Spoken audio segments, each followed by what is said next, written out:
to the November 11th, 2021 meeting of the Code Enforcement Board. The meeting will now come to order. Madam Secretary, may we have a roll call, please? Ms. Kundig? Here. Ms. Turner? Here. Mr. Harrington? Here.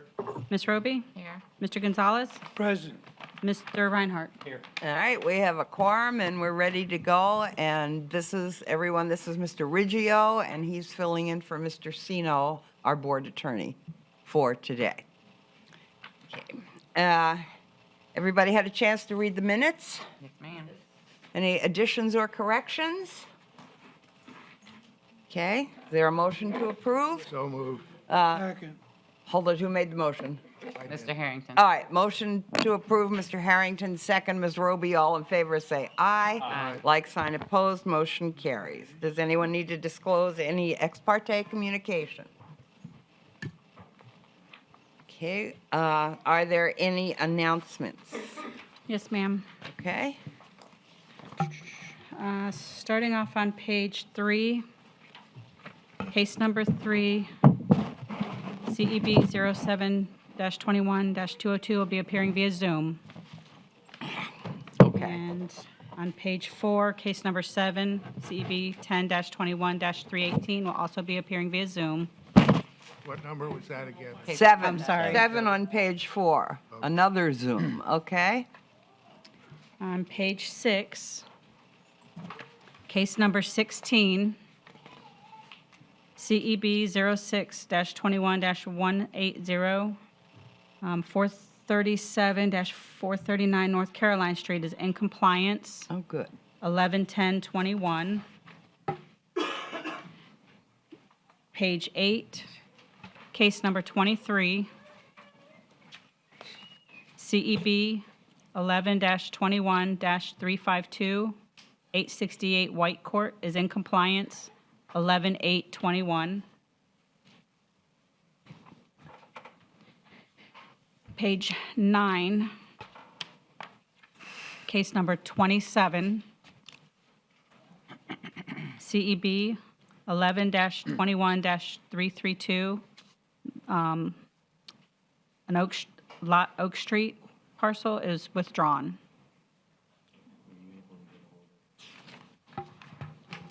Page number 10,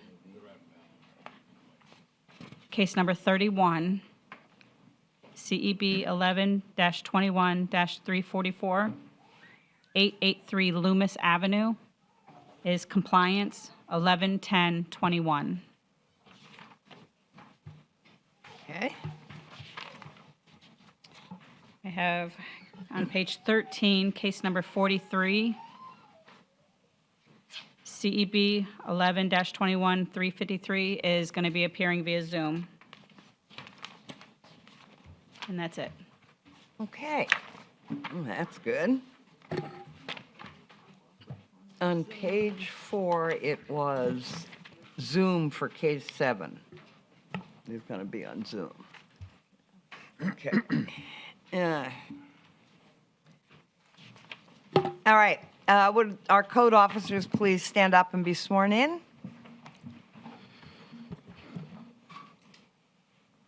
Do you swear or affirm the testimony you're about to provide is the truth, the whole truth, nothing but the truth? Thank you. All right, everyone, here's our procedure. We'll be calling cases by number and for the most part in order as they are listed on the agenda. If there are any attorneys present that must be in court, we'll hear those cases first. If there are any police officers that need to get back to work, we'll hear those cases first, too. When your case is called, please come forward and be sworn in. State your name and address for the record. If you're not the owner of the property, please state your relationship to the owner of the property. Our proceedings are recorded, so please speak into the mic. The board hears from the code officers first, and then you'll be given the opportunity to respond. And please direct all of your responses to the board. Witnesses, in some cases, may also testify following the same procedures. If we're not done by 11 o'clock, that's when we take a break. So with that, we'll get started, and we start with our lien review first. Lien review number 1, CEB 09-21-289, 860 Winchester Street. Wayne Anthony Wright.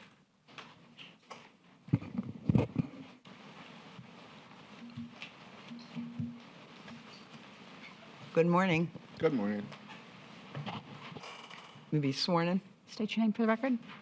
Wainwright? Raise your right hand. Do you swear or affirm the testimony you're about to provide to the truth, the whole truth, nothing but the truth? I do. Thank you. Okay, we'll hear from Mr. Clegg, and then you can respond. Good morning. My Officer Clegg, my credentials are on file. This case was a case where a gentleman renovated his house and his roof, got permits finalized. He was an out-of-state trucker, and he came in compliance relatively quick. The city is recommending a reduction of up to $150. Okay. Well, I know that you were on the road a lot and that you did a good job doing the best you could, so Okay. we'll go from there. I'd like to make a motion to accept the city's recommendation of $150.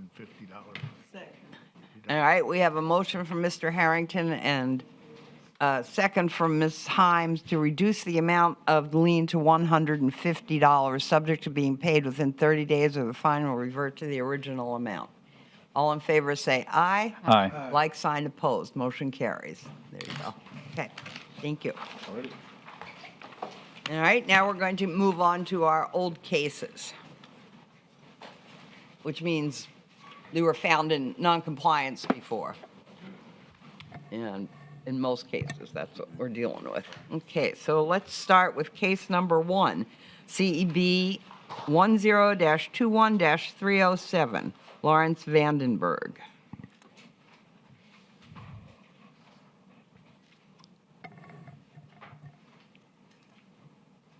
Good morning. State your name for the record. State your name for the record, please. Lawrence Vandenberg. Raise your right hand. Do you swear or affirm the testimony you're about to provide is the truth, the whole truth, nothing but the truth? Yes, I do. Thank you. This is continued from our October hearing. You were evidently out of the country, is that Yes. right? And you had no access to internet? Not in Africa. Excuse me? Not in Africa. There's not even electricity every day. Well, So okay, I I get really it. had no internet. I get it. Well, you're here today, so we'll take care of the case today. All right. This Mr. case was, Yates. oh, sorry. This case was opened April 1st, 2021. The notice of violation was issued for no permit for garage door conversion or garage conversion into a living area. He was first notified April 23rd, 2021, and compliance was due June 4th, 2021. We've had contact with the owner, but at this point, the issue remains. We'd like to ask for a finding of noncompliance with compliance due by the next cutoff.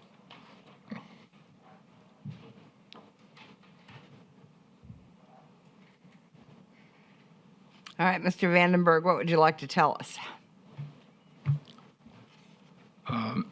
Well, yeah, he did start this back in April, but since then I met with officials in the building department Good. some months ago, and then again about 2 weeks ago, and they said I just need to get an after the fact permit, but that turned out to be somewhat difficult to do. I've contacted several general contractors, and one returned my phone call, and he made 2 appointments with me and did not show up for either appointment.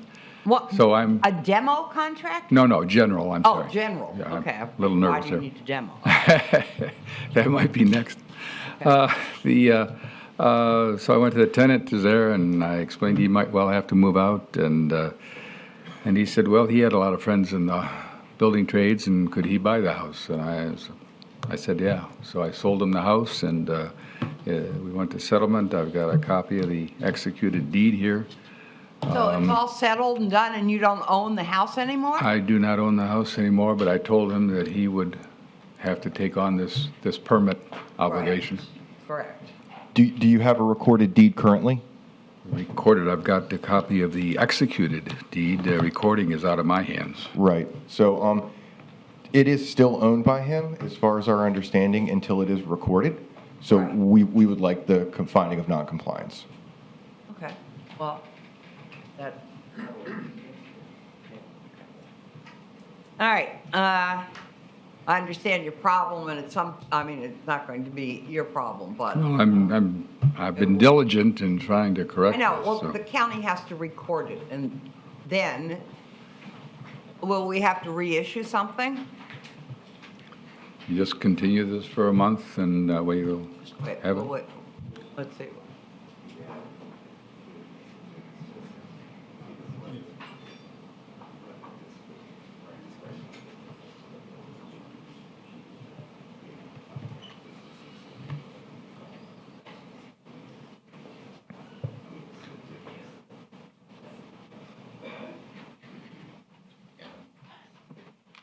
Yeah, there's no change in the city's request. No, okay.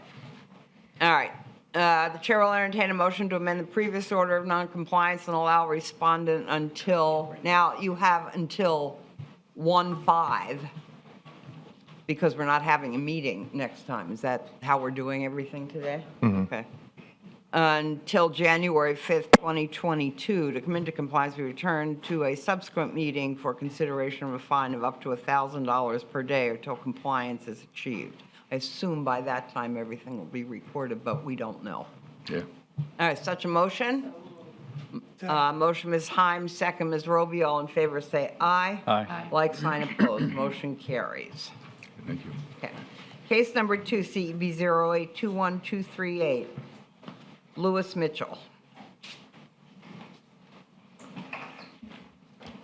No, Mr. Mitchell, go ahead, please.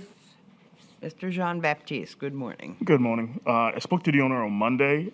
Since last hearing, he has obtained the permit. There is progress happening. He did fail the inspection, but the very next day, he went into compliance. At this time, we're just waiting for the building department to do the final inspection. So staff is requesting to amend till next cutoff, Okay. please. Questions from the board? All right, Chair will entertain a motion to amend the previous order of noncompliance and allow respondent until 1/5/22 to come into compliance or be returned to a subsequent meeting for consideration of a fine of $1,000 per day till compliance is achieved. Such a motion. Ms. Roby, second. Second. Second, Mr. Harrington, all in favor, say aye. Aye. Like, sign, opposed. Motion carries. We got the Zoom case in, ready?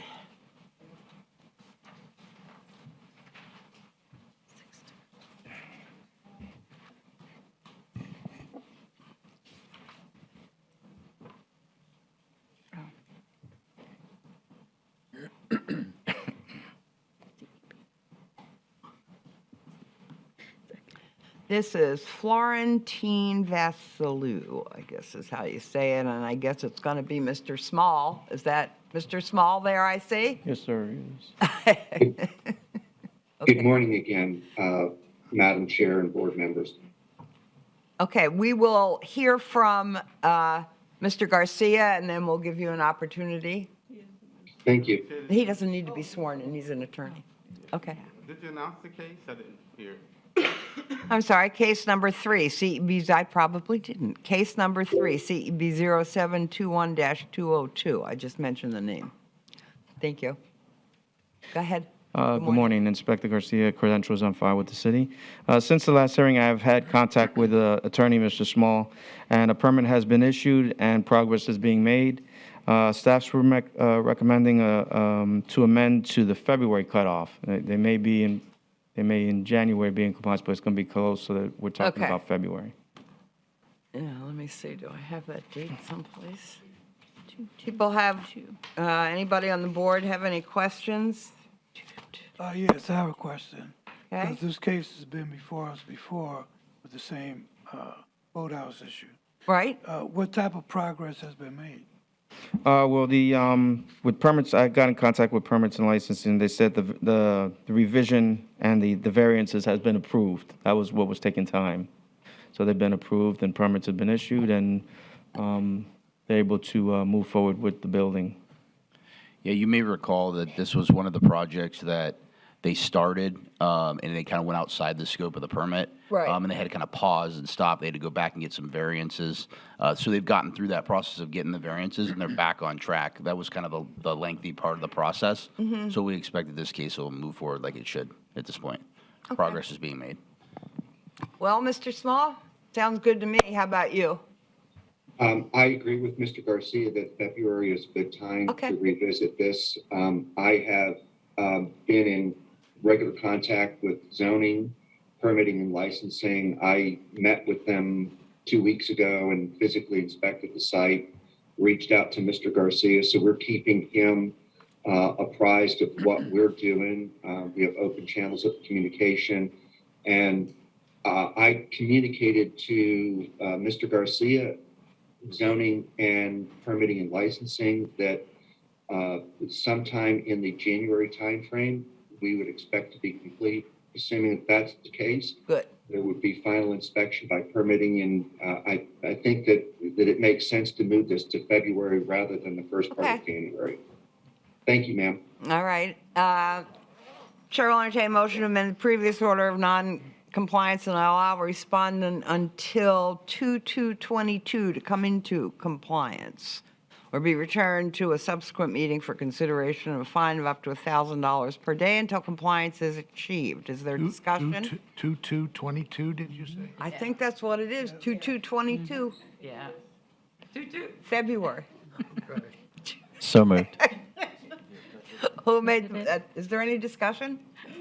Mr. Reinhardt made a motion. Is there a second? Second. Second, Mr. Gonzalez. All in favor, say aye. Aye. Like sign opposed. Motion carries. We'll see you on 2/2/22. Or hope Hopefully not. Thank you. Okay. Case number 4, CEB 10-21-294, William Bowie and Stephen Bowie. They were here one of them was here the last time, okay?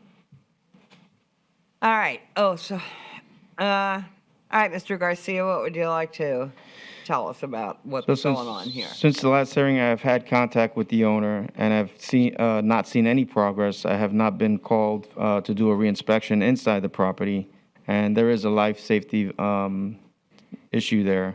So And staff- what is that? Did we It's- address there's- that before? No, the smoke detectors are all gone. They haven't been replaced or Right. checked on. It is occupied. No, it's not occupied. Okay. And so staff's requests a fine of $250 capped at $15,000. I move that we accept the city's recommendation. All right. All right, Mr. Gonzalez has made a motion, Ms. Himes has seconded it, to impose a fine of $250 per day against the respondent effective today, November 11th, and continue until compliance is achieved or reaches a maximum of $15,000. All in favor, say aye. Aye. Like sign opposed. Motion carries. Okay. Case number 5, CEB 08-21-261, Christopher Pozo. Wasn't here last time. Is he here this time? No? Okay. Good morning. Morning, Board. Bostwick. Inspector Bostwick, credentials on file. Since the last hearing, I've spoken to the owner. The roof was completed. Those are old pictures. That's the roof right there. The only thing that was left to do now was the soffit and the fascia, and the contractor said they would be back in 3 weeks to do that. I'm not sure why they just didn't finish everything, but they said they had another Who job. knows? I mean, Yeah. you know, kind of So at the staff mercy of requests amend to people. next cutoff. Looks pretty Okay. good from that picture. What? Looks pretty good from that. Yeah, it does. So we just need soffit and fascia when they come back and do it. So the next cutoff isn't until January 5th, right? So, any discussion? Okay, Chair will entertain a motion to amend the previous order of noncompliance and allow respondent until January 5th, 2022 to come into compliance and be returned to a subsequent meeting for consideration of fine of up to $1,000 per day. Such a motion? So move. Motion, Ms. Himes, second. Second. Second, Mr. Gonzalez. All in favor, say aye. Aye. Like sign opposed. Motion carries. All right, now we're on case number 6, CEB 10-21-293, Eugene Michelson. All right, since the last hearing, I have had no contact with the owner directly, but progress has been made with the help of a neighbor. The grass has been cut, as you can get to a new picture, Okay. and also the garage door was painted. Let's keep going, right there. Oh, okay. All right, so the only thing left is a little small roof damage right by the front entry. So staff requests amend to next cutoff. Is there such a thing as a little roof damage? It's right there in the front there, and that area right there. Yeah, I see it, So that could be handled with a patch. Yeah, I guess. Okay. Oh, that's tile, isn't it? That roof? Yeah. Yeah, okay. Okay. All right, any discussion? Chair will entertain a motion to amend the previous order of noncompliance and allow respondent until 1/5/22 to come into compliance and be returned to a subsequent meeting for consideration of a fine of up to $1,000 per day. So moved. Ms. Roby made a motion. Is there a second? Second, Ms. Himes. All in favor say aye. Aye. Like sign opposed. Motion carries. Okay, we're going to move. Madam Chair, could I make a request? Sorry, yes. Mr. Bostwick has only one other case on the agenda, and it's case 22. Is it possible we could just do that case now? Sure. Since you're making the request. All right, it's a new case. So we're just going to go to 20 page 7, case 22. Hello, ma'am. Morning. Members, Well, you don't look like Julie Shepherd, but, I'm her husband. okay. I wish I looked as good. Okay, go ahead. State your name for the record. James Shepard. James. Raise your right hand. Do you swear or affirm the testimony you're about to provide is the truth, the whole truth, nothing but the truth? Yes, ma'am. Thank you. Okay, we're going to hear from code enforcement first, and just keep in mind that you get like a little extra bonus in these new cases. You get 2 months to fix things up instead of 1, because we're not meeting in December, so, It's Veterans Day, and I'm a retired veteran, so I guess I get a bonus, huh? okay. Go ahead, Mr. Boston. all right, this case was opened on July 23rd, 2021 for exposed exterior surfaces on the home and trailer parked illegally. First notification was on July 28, 2021. Compliance was due August 31st of 2021. Last day of reinspection was November 10th. Result non-compliance. I did speak to the owners once on the phone. Staff request finding of non-compliance with compliance due Well, next where is cutoff. what's the non-compliance issue right now? If you look at the house, Yeah? on the exterior of the houses, you have right there in the front, Oh, I see. at the sides, pretty much on both sides of the house. Okay. And also, there's a trailer parked in the grass. It needs to be right there. Needs to be moved past the front face of the house. Oh, that, okay. Okay. All right. Well, we're just here, I mean, I I- can see those things. Can you see those things? Could I speak to him, though, ma'am? You may, but they're So- pretty obvious. No. But the portions of the house, we purchased the house, and I moved out here in June from Maryland. Those are stucco repairs. It is not paint-related. We're going to paint the house in March when it's not as humid. And we actually had a conversation with him, and I mentioned to him that those are stucco repairs. That's not paint peeling. I even have pictures on my phone. There's actually 6 of them. They bowed when it had hard rain. They bowed out, and the warranty came out and covered it. If you look at the very front and on the side and on the left side, they had bowed quite large, bigger than me. And we had the repairs. That's all stucco.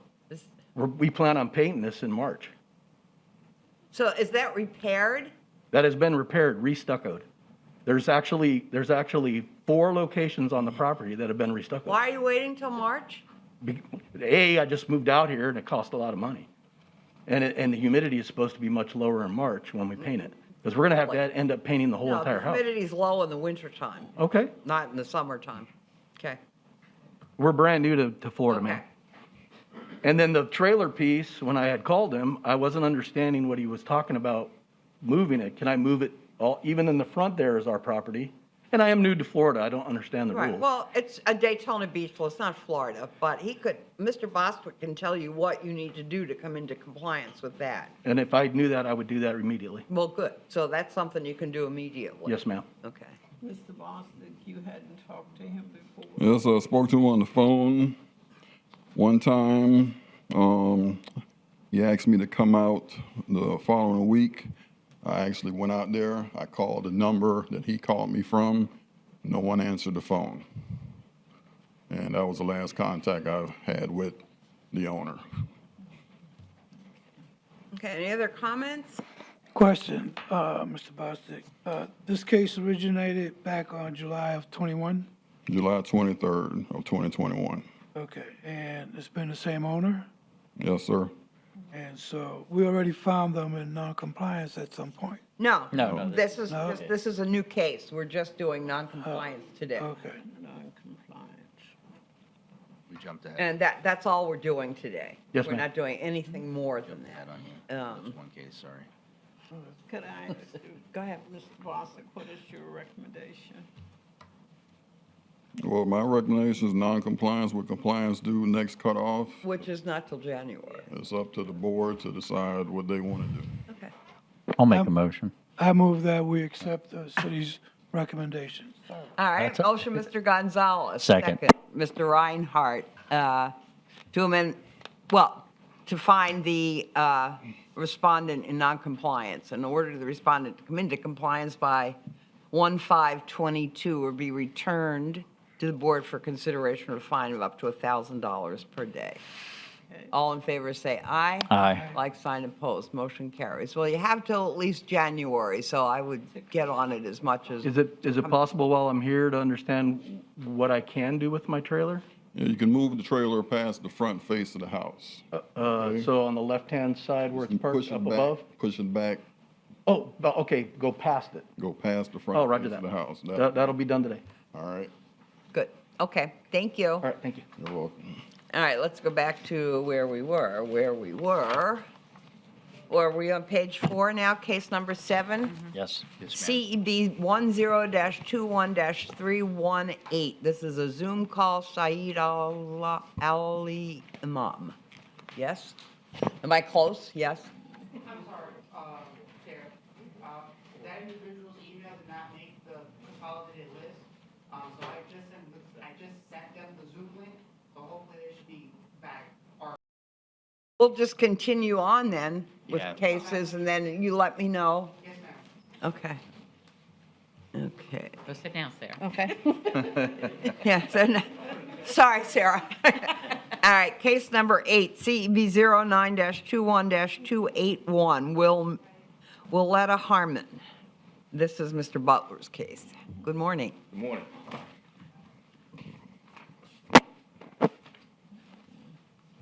I assume now, have you had contact with this person? No, ma'am. Okay, no contact, no show. Again, Yes, ma'am. what's going on? Oh, first of all, good morning. Inspector Butler, credentials on file with the City of Daytona Beach. As it pertains to 836 Berkshire Road, since the last month court proceedings, it was ordered that the life safety issues be corrected in 10 days. Right. As of today, there has been no contact and no progress. Staff requests a fine of $300 per day starting 10/23/21 with a maximum of $15,000. Let me ask you a question. So, it was it was an electric issue that was the life safety issue. Yes, ma'am. Do we have tenants in there? Yes, ma'am. Yes, There is a we tenant. do. Yes, ma'am. And there is a rental case also on the property. Wow. I would move that we accept the city's recommendation. Second. All right, we have a motion from Mr. Gonzalez and a second from Ms. Himes to impose a fine of $300 per day against the respondent effective today and continuing until compliance is achieved or reaches a maximum of $15,000. Madam Chair, the inspector was asking if it would be effective. 10/20. 10-day deadline. Oh, The okay, does I need the 23rd? 10/23/21. Would you be willing to amend your Motion and second to effective That- October 23rd. Yes. That was the recommendation. Yes, I remember that. Okay.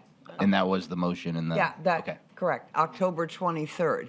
But what, so all in favor say aye. Aye. Like, sign, opposed, motion carries. Let me ask somebody a question here. What do we do about the tenants that are in there, that are still living with this electric issue, if it's a life safety issue? Go ahead. Beyond the reach of the board. Correct.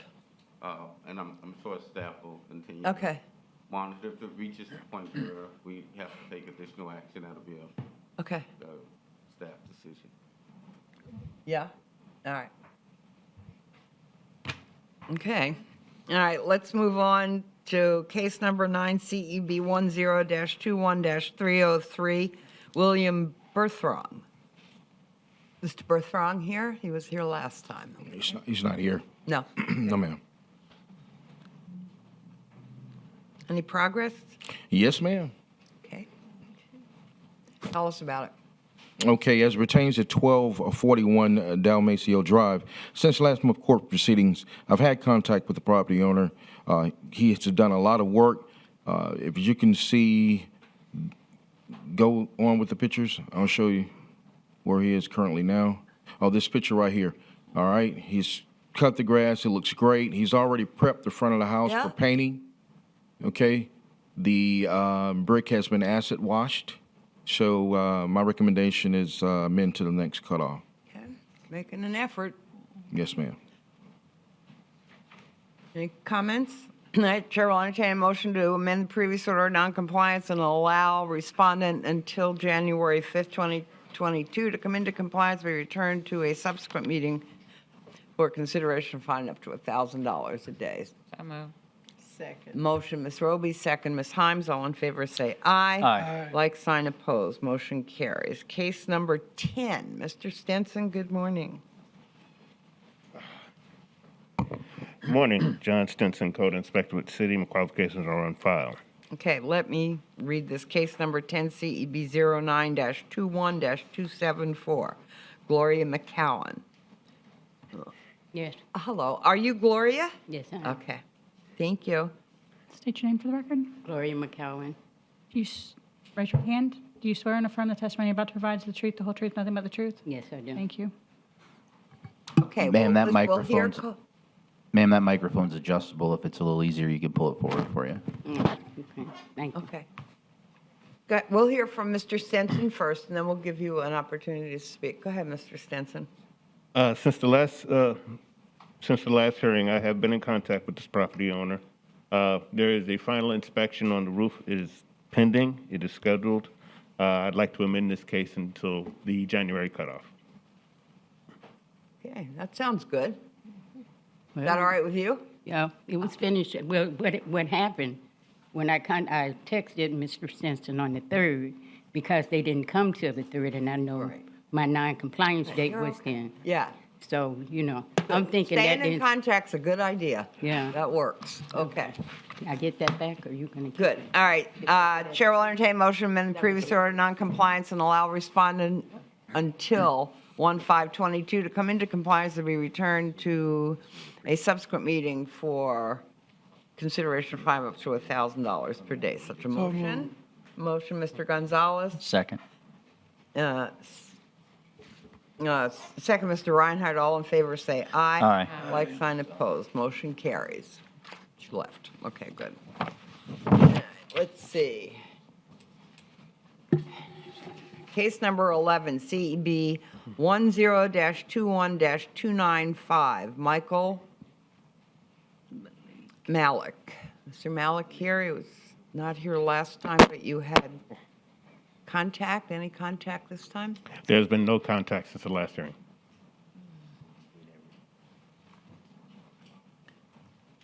We have pictures of this? Yep. So has anything been done? There's been no progress, no contact, nothing. City is asking for $100 per day to be capped at $10,000. Any comments from the board? I move to Take the Okay. city's recommendation. And we have a motion from Mr. Reinhardt, second from Ms. Himes, to amend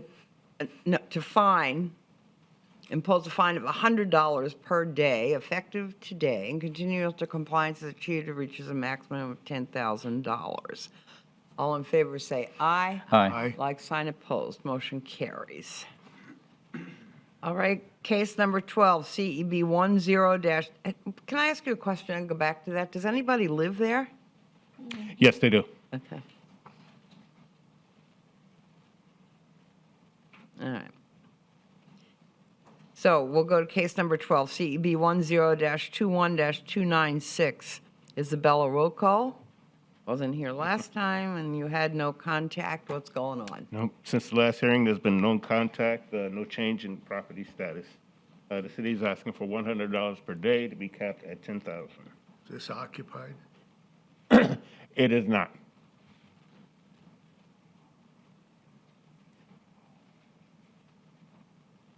Let's see some more pictures. I was taking notes, I'm sorry. Peeling paint on the outside. We're looking at the garage. Yes, there is peeling paint on the garage and peeling paint on the white shutters. Okay. This was a complaint-driven case. Okay.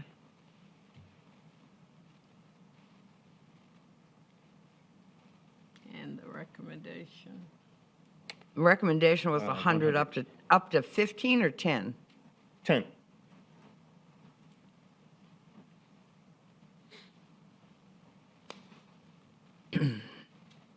Any discussion? She's been getting her notifications, I guess, right? I've had to post a property on every occasion. Okay, Chair will entertain a motion to impose a fine of $100 per day against the respondent effective today and continue until compliance is achieved or reaches a maximum of $10,000. Such a motion? So moved. Mr. Gonzalez, motion. Is there a second? Second, Ms. Himes. All in favor say aye. Aye. Like sign opposed. Okay, case number 13, CEB 10-21-297, Brenda Peterson Trust. Anyone here representing the trust? No show last time? Assume this is complaint-driven by the association? This is. Yeah, that's what it is. But they want us to take care of it. Okay. Since the last hearing, I've had no contact with this property owner. The grass has been cut by someone. I don't know who. I've already asked the HOA. They don't know either. Like I said, I've had no contact with this property owner. All the other violations still remain. City is asking for $200 per day to be capped at $10,000. I move that we accept the city's recommendation. All right, motion, Mr. Gonzalez. Is there a second? Second. Second, Mr. Reinhardt, to impose a fine. The motion is to impose a fine of $200 per day effective today and continue until compliance is achieved or reaches a maximum of $10,000. All in favor say aye. Aye. Aye. Like sign opposed. Motion carries. Okay, case number 14, Mr. Stenson, CEB 10-21-298, Delbert Gale. Mr. Gale here? He came the last time and he was very ill. I don't know. Maybe you can tell us something. Well, since the last hearing, I've had no contact with this property owner. There's been no change in the property's condition. The city is recommending $100 per day to be kept at $10,000. This is a tough, I remember this from last month, and it disturbs me when somebody's so sick and they can't get any work done and they can't get any help. Was somebody going to look for resources for him? Did we hear that last time, or? This is the elderly gentleman that was almost to tears. Yeah. Yes. So you recommend next. I would move, Recommending he recommended $100 a day. $100. 100 up to 10K? Yes. I would move that we go with $50 a day instead of $100 a day, I'll second. due to the conditions of the situation. Well, it circumstances. still goes up to 10K. I mean, it still goes up to $10,000. I guess It takes longer to get $10,000. but Yeah. the issue with not getting the work done, and I don't know whether he has relatives, I don't know whether he has help. Well, that's I why know I that's considered all that I know. in my motion. That's why I went It's one to of the 50. cases that bothers Was me. this complaint driven? Yes, yes, it was. Yeah, they should go. Actually, this Never- is a rule of six case, so it's Oh. field generated. I'll take my motion back and go with the city's recommendation of $100 a day. All right, we have a motion from Mr. Gonzalez. Do we have a second to the motion? I'll second. Second, Mr. Reinhardt. Do we want to have any more discussion? I know it's not in my scope to, Yeah. I get that. Too, he was ill, so, but you haven't had any contact with him since. Well, he was real, No, I haven't. I haven't had any contact since the last hearing.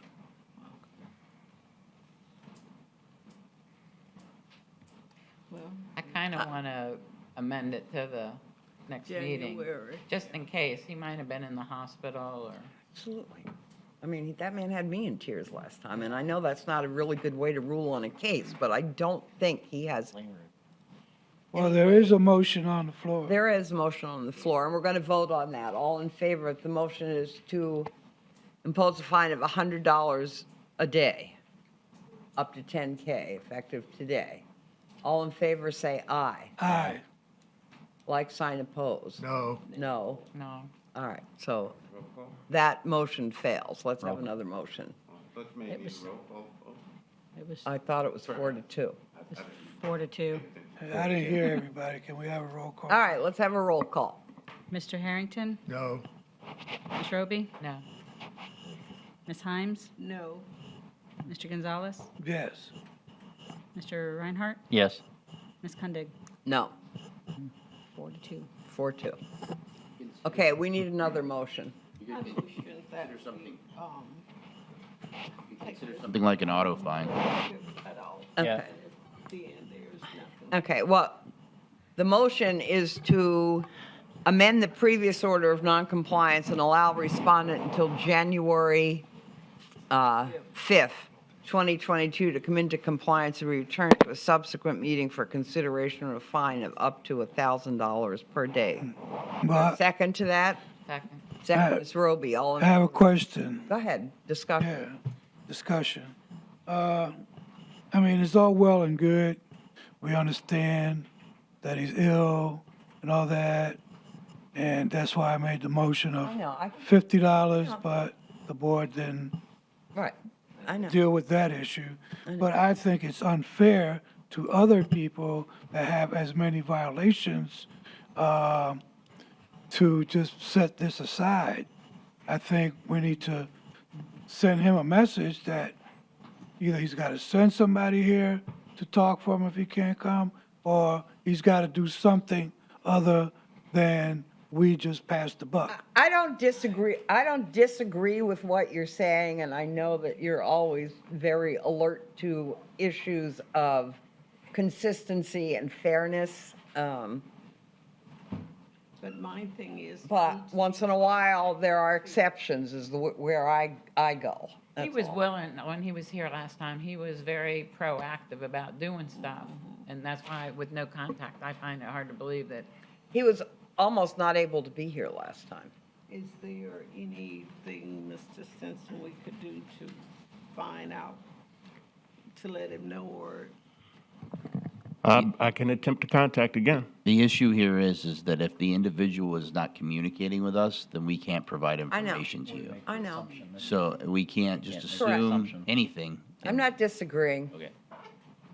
All right, we have a motion and a second on the floor to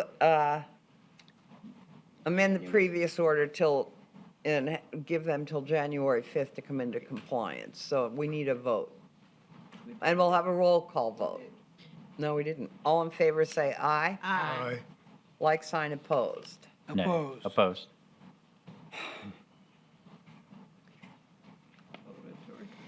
So right now, it's 3-2 without my vote. I'm going to vote for it, so 4-2.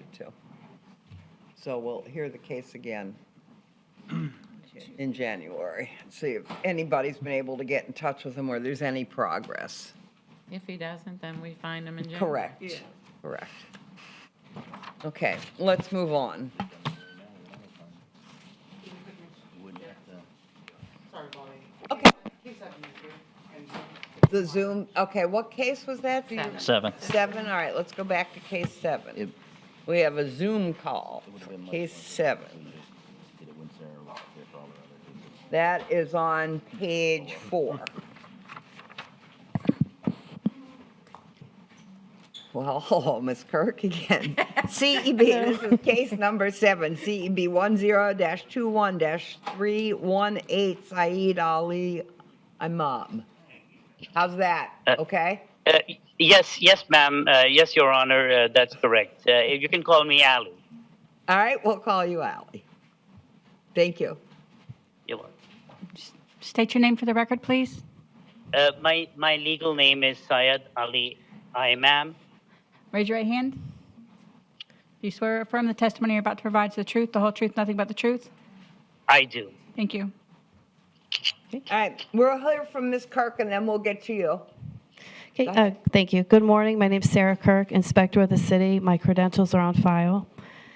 Since the last hearing, I have had contact with Mr. Iman.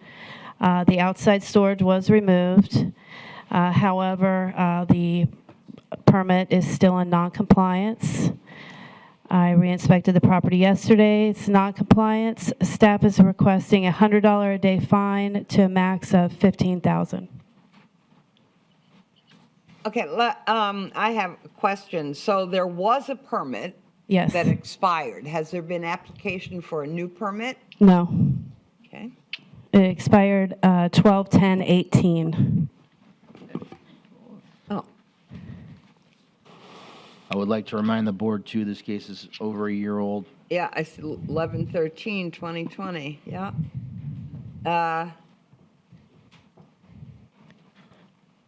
I'd have a question from you, Ali. Why haven't you applied for a new permit?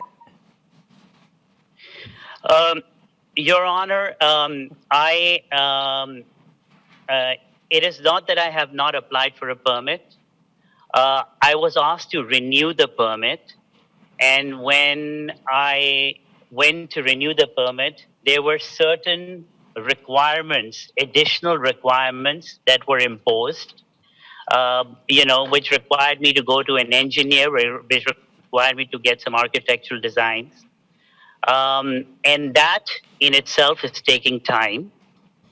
We are also in a period where we have certain supply side issues in the supply chain.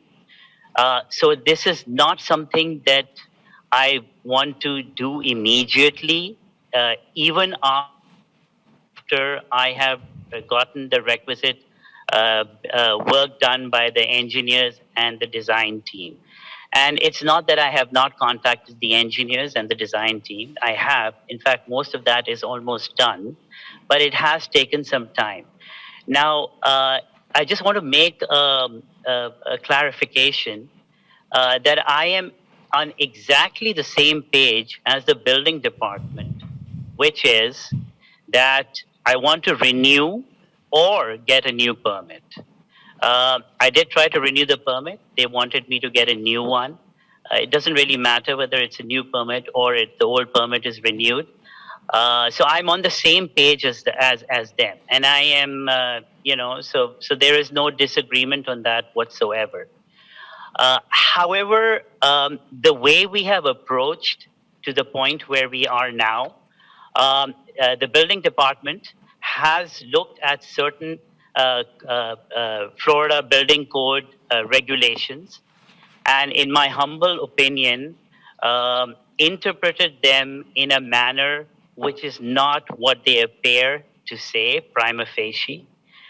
So I would like to submit something in writing as to which will outline when I initially got the permit in 2017, when the permit was extended on account of Okay, certain. I'm going to stop you at this point, Can I'd like to. because Captain Lee. it's been some time since this issue, it's been a year since you were first notified this, and the permit expired in 2018, a year before that, 2 years before. And so I'm having a hard time getting into all these little details right now that you want to get into, when you know what needs to be done and you've known what needs to be done. So someone. Madam Chair. Here? Madam Chair, Captain Lee has something. I'm looking okay, at I'll outside storage, expired, expired repair permit. So there was other things that we needed. Right, there was outside storage. That has been removed, but the. Yeah. Sure. So there was a lot of work that was completed. The building department did an inspection, and also I have an email from Mr. Iman stating what he did. He removed and replaced the siding, removed and replaced all the windows, repair of the roof, repair of the front porch, and replaced rotted wood.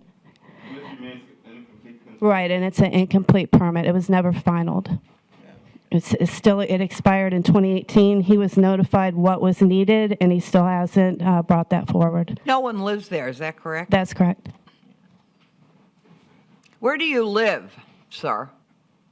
Your Honor, I live mostly in Connecticut. The house is vacant, and I've owned The the house is what? Vacant. Is vacant. Vacant. Okay. I've owned the house for about 4 years. So I live in Connecticut, and in the past, when I was working under the guidance of the old permit, of the expired permit, I would work on the house when I would visit Florida in the winters. Mostly. You might want to get somebody else to work on the house. Yes, I am. And so basically the building department has asked me to get a survey done. They've asked me to get floor plans done. They've asked me to get sealed engineering design Madam done. Chair, What? I'm sorry, but we were having a lot of conversation about what's occurring between him and the building department, which is nothing that's in the purview of this board. Okay. It's not anything, it's not anything that code enforcement can affect or resolve for him. If he is having a disagreement about the interpretation of a Florida building code, there's a way that he can appeal that. There's a way that he can challenge that. But he has to go through that process, and that is not here today. It's not in front of the board.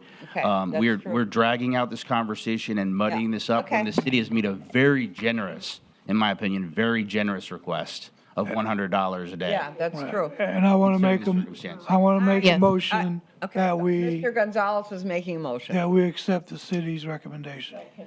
All right, we have a motion from Mr. Gonzalez and a second from Ms. Himes to impose a fine of $100 per day against the respondent effective today and continue until compliance is achieved or reaches a maximum of $15,000. All in favor say aye. Aye. Like sign opposed. Motion carries. All right, we've decided to issue a fine today. So- May I say something? Your No, the case is over. Thank you. Sorry. Okay. All right. Let's see, now where were we? 15. Page 6, case number 15. CEB 10-21-300. Pat Hurd. Was here last time. Is she here today? No, she's not. Okay. All right, go ahead, Mr. Stenson. Since the last hearing, there has been a contractor enlisted. Permits have been pulled, and final inspection is scheduled for today. I'd like to amend this to the next cutoff. Okay, good. Any discussion? Chair will entertain motion to amend previous order of noncompliance and allow respondent until 1/5/22 to come into compliance and return to a subsequent meeting for consideration of fine of up to $1,000 per day. Ms. Himes made the motion. There a second? Second, Ms. Roby. All in favor say aye. Aye. Like sign opposed. Motion carries. Heard, case number 16 is in compliance. Case number 17, CEB 09-21-285. Minnie and Patrick Torrance. Last month, their son Jeffrey came.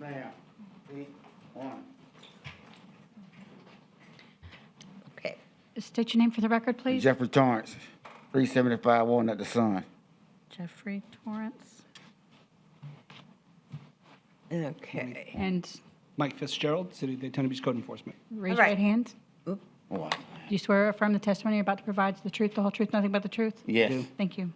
So you weren't sworn in before, I'm assuming? Okay. Okay. Let's see. We'll hear from Mr. Fitzgerald first, and then we'll give you an opportunity to talk. Good morning. Good morning. We're here today for consideration of a fine. Since last month's hearing, I have had contact with the owner. They've had minimum progress. They still have they've removed a lot of the outside storage, but they still have a lot of outside storage. Also, the paint on the eaves hasn't been painted, and so. Do we need any, it doesn't appear, but do any permits are needed or anything? It doesn't appear No, that way. Okay. And, okay. I'm asking for a $100 fine to a maximum of $15,000. Okay. And also, this was over a year ago when they were notified of Yes, ma'am. this. This, who lives there? I do, ma'am. You do, you Yes, live ma'am. there? Okay. All right, go ahead. Let's hear. Yeah, I did some progress, man. Like I said, I worked long, and like I say, I didn't notice that paint there, but I got, like I said, the outside storage. I got pretty much of that done. I guess he said I need to just paint. And see the outside storage area, I didn't know. I took some of that. I didn't know they need all of that out of there, like my lawnmower and my ladders or whatever. Comments from the board? So you got rid of the junk car and fixed the fence? Yeah, the junk car gone. Yeah, I just. How long is it going to take you to do the rest? Probably. Well, I'm on vacation next week, so I have probably done next week, maybe 2 weeks at the max. Because if we, if we give you extra time, you're going to have plenty of time to do all. Oh, yes, ma'am. So Yes, that ma'am. if y'all we gave you that time and you came back here in January and it still wasn't done, we wouldn't be. Yes, ma'am. I So understand. I understand. But you have made some progress. All right, what's the discussion here from the board? Any? I'll make a motion to amend to the next cutoff to give him the time. I mean, our job is not to keep finding people, but if he's making progress. And if he. That's not the testimony of the inspector. What? That's not the point. Go ahead. I'm sorry. The individual testified that he's making progress. The inspectors said that there's minimal progress at best. So But the pictures show there's good progress. I mean, I don't know. I'm just clarifying. Okay, well, it looks a lot better than that, that's for sure. Where are the old pictures? Let's see the old pictures. That's the old picture. Pictures there. That's an old photograph. Okay. New photograph. New? Damaged fence. Outside storage. And this case is over a year old. February of 21. Yeah, So there's been plenty of time. yeah. There was, just to mention, as I mentioned in a previous case, you always have the option to consider an auto fine in a case like this if you wanted to set a compliance date out and give some time to correct, and then the fine could go into effect. It's just something you guys can consider. That's a good idea. You like that idea? Yeah. That's why, can I amend mine or just? Oh, just, we didn't even get a second to it, so if you want to just withdraw, Yeah, I we mean, got a second, would you like to withdraw? Withdraw the it. motion? Okay. And then make a withdraw the motion second. to, auto, whatever, capital lease, what, Yeah. auto fine, capital? Auto fine. You want to define auto fine? Yeah. I mean, we pick a date, right? I think it's just a term we use. It basically, you set a compliance date and you just state that whatever the fine is, that you would start on that date if the compliance is not met by then. I'd like to make a motion that you come into compliance by December 1st. That gives you almost 3 weeks to get what you need done. And if you're on vacation next week, then Mr. Fitzgerald can clear you by December 1, and then you won't have to come back. That's fine. But there's a But fine. not the fine of $100 a day to 15. Will go into effect. Yeah. Today. I'll December 1. second that. I'll second that. All right, we have a motion and a second, and the motion is to issue and impose a fine of $100 per day against the respondent effective December 10th, 2022. I think she said December 1st. December 1. Oh, I'm sorry, December 1st, 2022. 21. 21. All right, I'm going to, okay. I think it would, We got it all now? Okay. I think it's, $100 a day effective December 1st, 2021. If he's still not in I'm compliance. sorry, I think that and Tony can step in here, but I think it needs to sound something like setting a compliance date for December 1st. And if compliance is not met, a fine would automatically start at whatever the amount is. Well, they put it. Thank you. You want to impose the fine, gosh, it was right here, my moment. Order that a fine in the amount of $100 today be imposed, beginning on December 1st. 2021. No, I'm sorry. You want to order that he comes to Wait a compliance? minute. I'm sorry, that's Go bad. ahead. You want Finish to up. order that he comes into compliance by December 1st. Right. And feeling that a fine of $100 per day go into effect. Right. On that day. And to a maximum of $15,000. Previous. Yeah, All you right, start with that. all right, so we're going to amend our I'll let you previous count to that. order of noncompliance and allow respondent until December 1st, 2021 to come into compliance or impose a fine of $100 per day effective To start, right? To start. Start. December 1st. Yeah. to start after, no, I don't want to say after December 1st because No, to start On December December 1st. effective December 1st. Right. Until it reaches $15,000. Mr. Manager, do you understand what? Yes, ma'am. Yeah, Yes, it's ma'am. probably Yeah. easier to just understand straight Yeah. English. Just get it done by Get it done by All December right, so 1st. we have a motion from Ms. Roby. Is there a second? I second Second, Mr. Gonzalez. All right, all in favor, say aye. Aye. Like sign opposed. Motion. Madam Chair, Yes, ma'am. Go ahead, Mr. Harrington. you finish and then finish the case, and then I had something I wanted to say. Okay. All right, so I think that's it, right?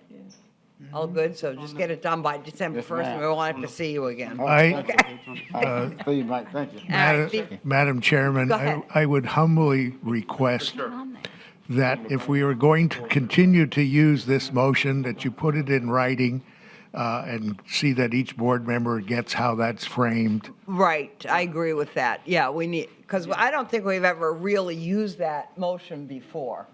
Actually, we use it frequently in the other boards, and Yeah, well, and I use don't it think that, this I mean, one, but it's been maybe a long once in a time. great Not very while often. we've used it, but it's not something routine for us to use like every time. Yeah, So I have no- if we can just have, if I could just get the language. No we could objection to all using it, but I just would get like the- it in Yeah, if we writing. could all get the language, then I won't be stumbling over myself. Yes, Madam Chair, I'm sure the board secretary can hold Okay. one. She has All a right. number of them over the past. That's a good alternative. it's an effective tool to help you guys clear your docket and still keep cases where you want to Right. extend out a time Right, frame. yeah, So- yeah, I like it, actually. Okay. So let's go to case 18, CEB 10-21-311. This is Mr. Fitzgerald's case. Janice and Morris Fulford, anyone here? They weren't here last time. Okay. We're here today for consideration of a fine. Since last month's hearing, I've had no contact. There's been no permit issued and no progress, and I'm asking for $100 a day to a maximum of $15,000. I move that we accept the city's recommendation. We have a motion from Mr. Gonzalez and a second from Ms. Himes to impose a fine of $100 per day against the respondent effective today and continue until compliance is achieved to reach the maximum of $15,000. All in favor say aye. Aye. Like sign opposed. Motion carries. Case number 19, we're on page 7 now. CEB 10-21-314, Michael Anderson. Good morning, Mr. Anderson. How are you today? I'm well, thank you. Good, okay. State your name for the record. Do Michael Anderson. you swear or affirm the testimony you're about to provide is the truth, the whole truth, nothing but the truth? I do. Thank you. Thank you. Hey, Mr. Fitzgerald, we'll hear from him, and then we'll give you a chance, Thank you. Mr. Anderson, to tell us what's going on. Good morning. We're here today for consideration of a fine. Since last month's hearing, I have had contact with Mr. Anderson. The junk car has been removed. The awning still needs to be painted. I'm asking for $100 a day to a maximum of $15,000. Okay, so the junk vehicles been removed. What about the outside storage and trash? Yeah, the outside storage has also been removed. So the only thing outstanding is the Awning. awnings? Yes. And those need to be repaired and painted? Or just It's peeling paint. If you can see, there's still needs to be painted. And your recommendation is $100 a day? Yes, sir.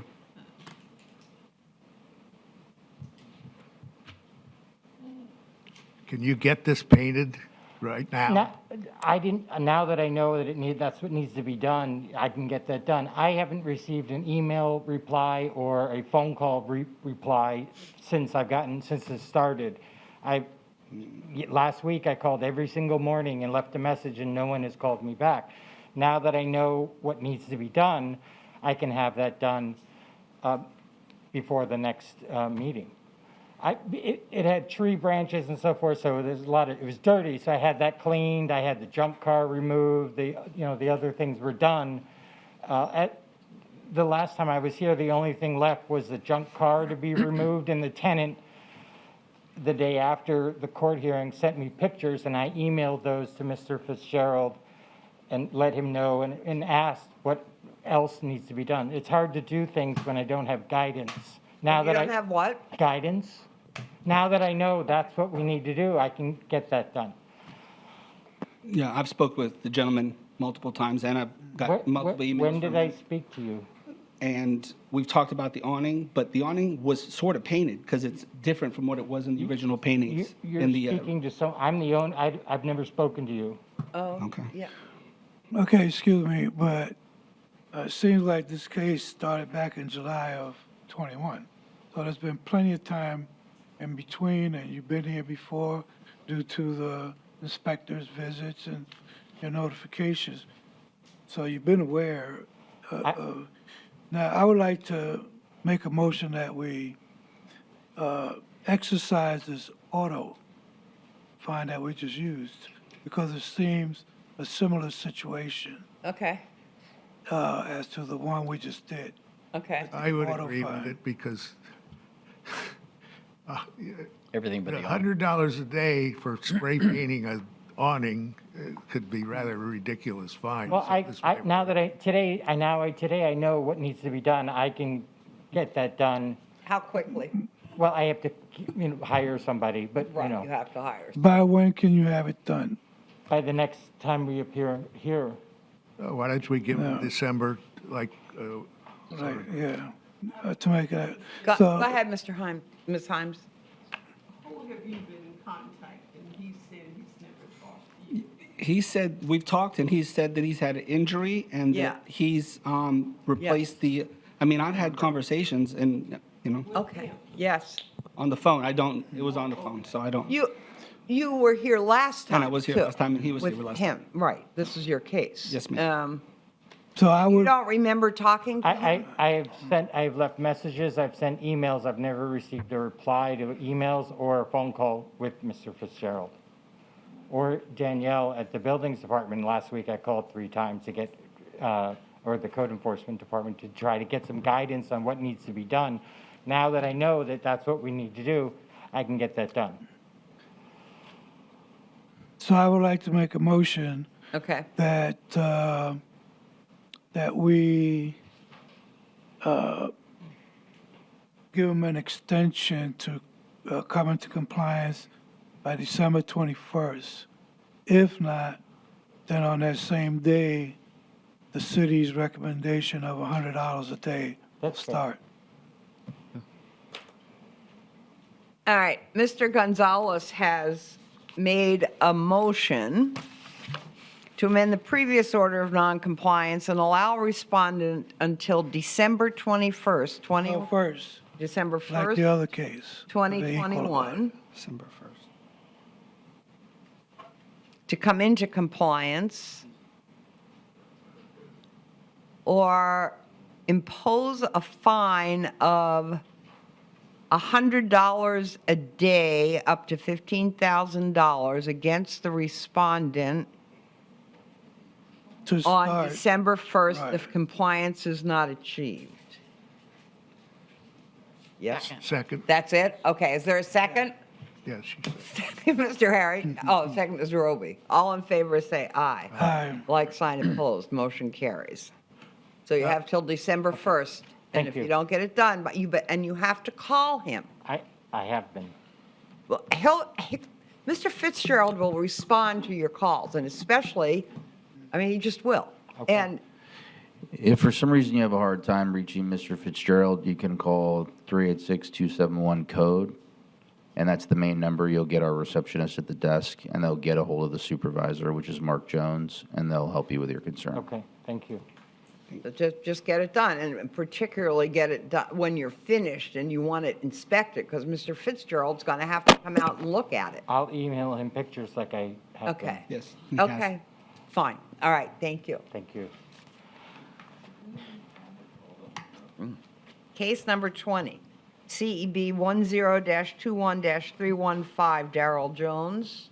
Darrell Jones wasn't here last time. Okay. Yeah, we're here today for consideration of a fine. Since last month's hearing, I have had contact. They've made good progress. They have this little bit left to do. We're asking to amend to the next cutoff. What's the progress? This is what it used to look like. It is good progress. Yeah. So January. Just to clear this, I don't know. Okay. Is this the progress or this? I can't, I mean, I literally can't tell the difference between where, I don't see the progress. I mean, I see it. See the other picture? All right, let's start with what That's it used to look 819, like. yeah. Right there. Okay, that's all there was, just that No, little bit? you go to the next one. You'll No, see that's the entire lot overgrown. Yeah. That, so that, That's a all lot. of that overgrown stuff back there? Yes. That's not Yeah, Is that that's it. his lot, the other, The other one, Yes, the backside. the backside of that's the lot. his too? Yeah, Okay, keep going. and that's what it looks like now. So that little bit of debris is what's left. Yes, sir. There was debris in the picture before that. Yeah, this is common on vacant lots when People just dump. when they cut in for us and clear out, they don't understand that they have to also trim along the edges and take out that underbrush around the trees. Where the So circle- sometimes we have to circle back and have them address those after the fact. It's a second kind of Right there. trimming and stuff. Okay. So that's part of what's going on there is that you have some underbrush that's along those. It's kind of grouped up along those trees and fence lines. And then, of course, whatever you missed there at the front. So they're still not in compliance? No, Right, sir. it's not in compliance. And this case was when? June. Done June. 21. So you feel So you're you're- going to do it, that's why you're asking for the. Yeah, he did a lot. He did a lot now. Okay, Mr. Fitzgerald saying he did a lot. I mean, there's nothing, okay. I don't see it, but I'm not out there. If I went out there, maybe I'd see it.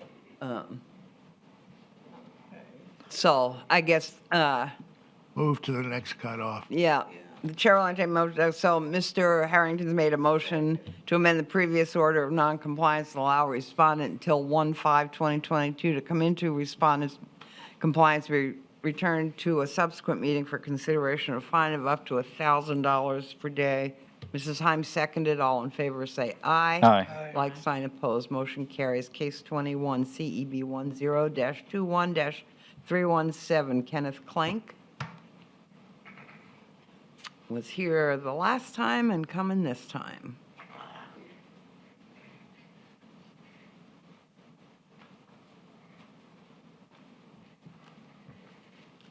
Morning, sir. How you doing?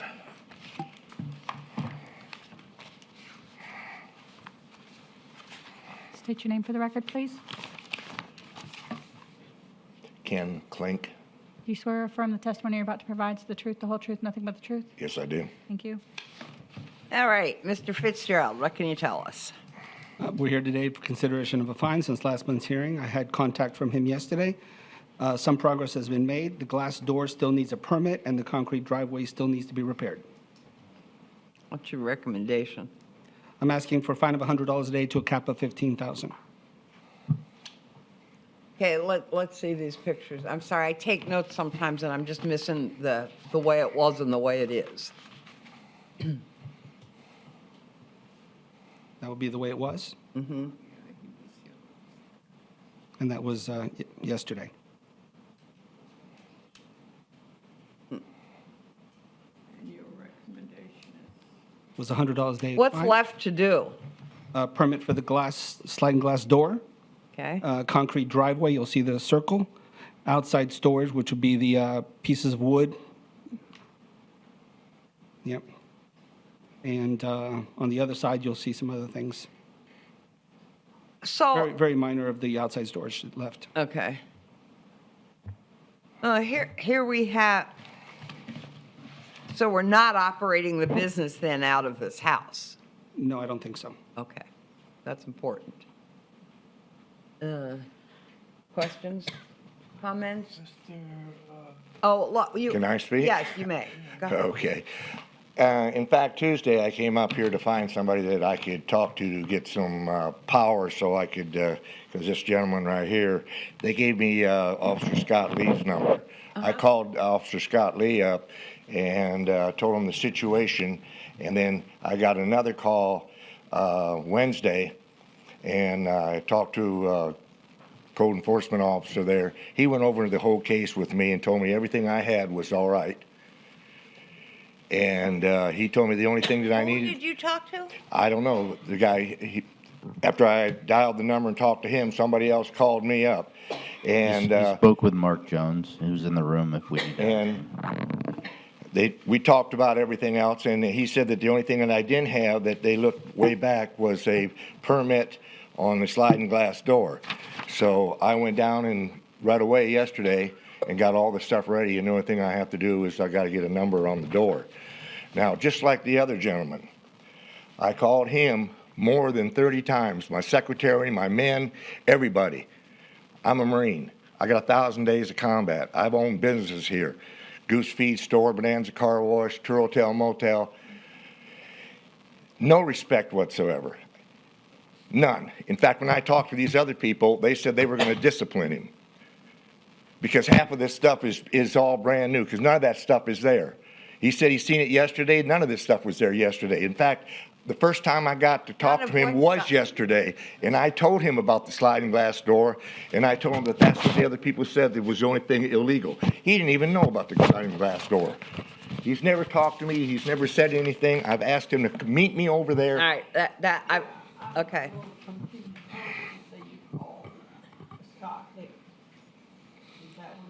Yes, that was the number the people up here said my best thing would be to call Officer Scott Lee. I called him, and then somebody returned a call from his office to me. And we went over the whole page. He went over every little thing, because like I told him, these numbers, you know, I'm 75 years old. in the office went over everything with you. Is that what you're saying? No, somebody up here gave me his number upstairs on Tuesday. And they said I told them my situation, they said that was the best thing to do for code enforcement to go through this officer right here, that he would help me and he would get everything for me. So somebody from his office called me and went through this whole case and everything else. Because, you know, these numbers don't mean anything if you can't get the respect from somebody to answer and tell you and let you know. The pictures of all those vehicles there is because I was doing a job down the road and I brought all my vehicles in to do a major job in the city. And they left right away. I own property out in the county. I got, Yes, Mark Jones, Supervisor for Code Enforcement. Okay. I want to hear from him too, but I have more questions for him. So answer, if you want to answer Mr. Himes, or I want you to particularly address the glass door because that's not on this. Right. And the concrete driveway is not on this. Okay, Mr. Jones, I want Okay. to know what things you said was all right for him. Let's just get- Yes, I talked with him about his BT that he was noted for. I do know that, am familiar that he does have a business. It's in Volusia County off of Tomoka Farms. We talked about the vehicles. He did explain that he had parked them at one time. We talked about how those are not allowed to be on the site. We did talk about the sliding glass door. He said it had been there forever, though if you go back through photos from from 2017, there was a different door that was installed there. It was a French door. There were two French doors. So this would have required a permit. I explained that to him. He was cited for that, wasn't he? Excuse me? I said he was cited for that. the other Right. board. On his violation that he received, it stated the door. It is not showing here, so, Well, it needs to show here. I can't rule on something that doesn't show. yes, so it is not, Okay. it is not here. And how about the concrete driveway? Again, that is not noted here on Is the... that on the other notice? I'd have to pull it up, I believe Okay, so, all right. yes. But I cannot swear to that. Yeah, I'm kind of, so he has, Family home did have a BT, no BT. Correct, he did not have a this house did not require him to have a BT. right, Madam Chair, if, there you are. Okay. I'm sorry, with the two things that were brought up, the sliding glass door and the driveway and the inconsistency between the first notice and what's on your agenda, the city would ask if we could amend this to the next cutoff so that we can check, number one, that he may already be in compliance for this case and there may need no reason to return in January. And if he's not in compliance, then we need to make sure that the accurate information is on the agenda Okay. for you and that everything was properly noticed. Can I say anything? Sure. I got this house back. I own properties every different places. I got this house back. It took over 2 years to kick the people out with the virus and all this stuff. I got a trailer in Port Orange. They've been there 3 years and I haven't been able to kick them out. Yeah. So they ended up being a drug den. Okay. And I was not allowed to go on the property because in the court and everything else. Okay, well, So I just got this house back. okay. I would make a motion to accept the city's last recommendation of giving extension to the, continuing to the Not next. continuing, but the- amending. Amending to the next cutoff. All right, so Mr. Gonzalez has made a motion to amend the previous order of noncompliance, allow respondent until January 5th, 2022 to come into compliance and be returned to a subsequent meeting for consideration of a fine of up to $1,000 per day. Is there a second to that? Second. Ms. Roby's second. All in favor, say aye. Aye. Like sign opposed. So we're giving you some time. You've got some time to work all of this out, and if need be, there'll be another case or something added to this case, but you will know about it and you will have notice. Well, all there is what he's showing is a little chunk in the sidewalk, in the driveway. and- You will have to talk to Mr. Fitzgerald or whoever you're going Well, to talk to. I would rather have find somebody out what else you because he need to doesn't do. talk to me. We don't have any control over that. Well, then what am I supposed to do if I can't talk to somebody? You can talk to someone. Well, I'd like to have a code enforcement officer that I can talk to and can explain something to. Because all this, he didn't even know half of this if I hadn't finally got a hold of him yesterday. Mr. Jones, is there a code officer he can talk to, including Mr. Fitzgerald? This is why we have. To me, Let- and as I said, I did talk with him already, so feel free to call me. I can come out and inspect it if that's a challenge. There you go. Okay, well. All set. All right, thank you. I think you get a card from him. All right, now, we're going to move on, we're on to our new cases, and we did case number 22. We're on case number 23. Now, let me tell you that everyone that's here for a new case, you get to January 1st to come into January 5th to come into compliance, and that's a lot more than most people get. So I am going to advise you right now to take advantage of it, so you don't have to come back and get done what you need to get done. And we're only here today, we're not here to fine you, we're not here to do anything else except to see whether you are in compliance or not in compliance. And we can actually look at the pictures, and almost every time, we can see whether it's in compliance or not in compliance. If you haven't contacted your code officer because you've done the work, but you haven't contacted him and showed him, you will need to do that before January. But all I need you to do today, it doesn't need a lot of discussion. I just need you, we're going to find you in compliance or not in compliance.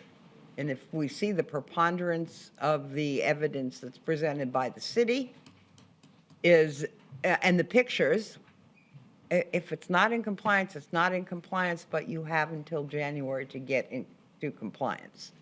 Okay? All right.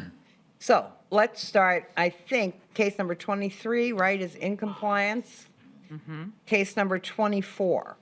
We'll start with CEB 11-21-354, Velma Elizabeth Lloyd. Anyone here? And this is Mr. Butler's case.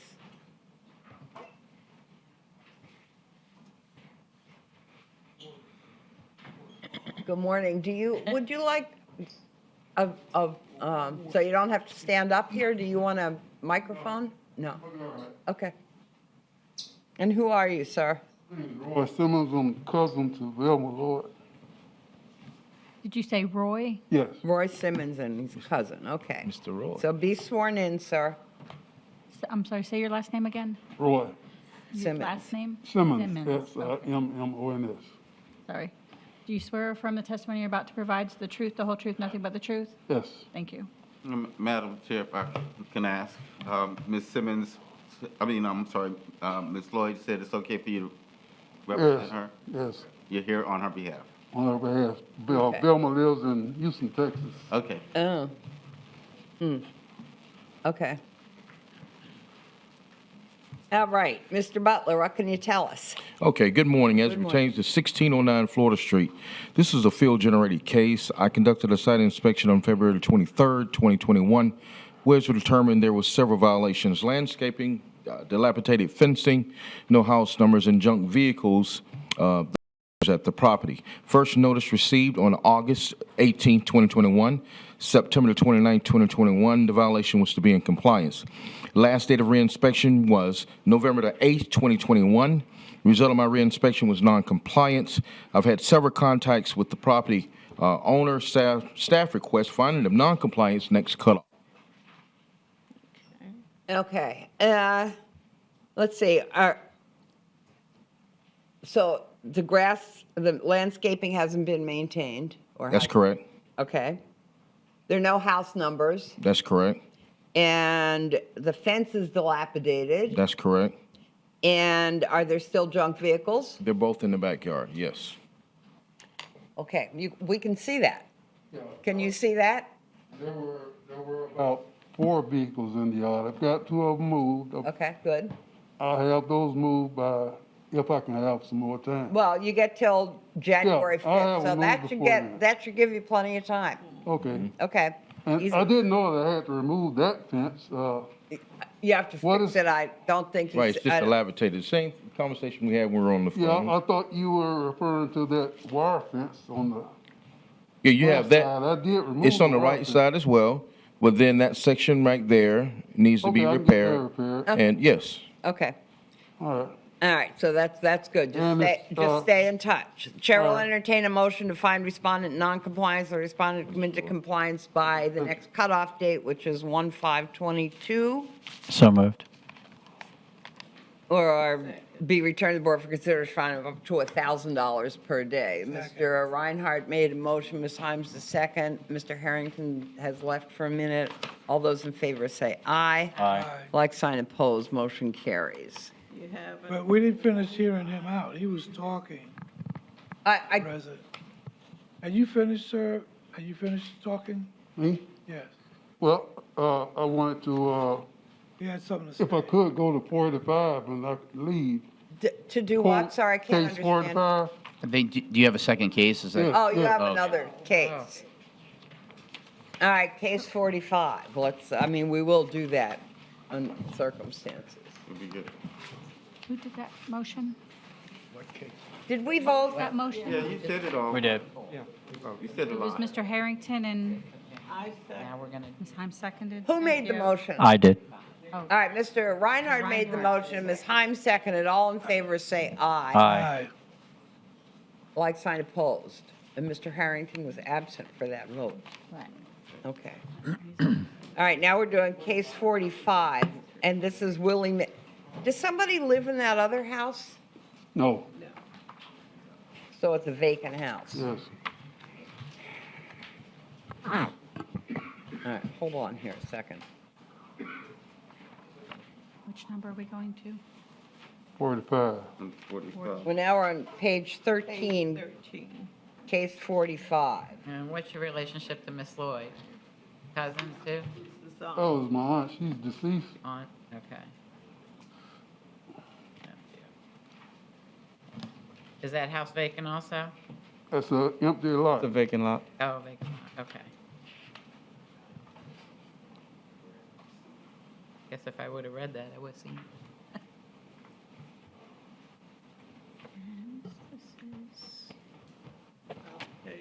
What's the difference? Who's Willie Mae?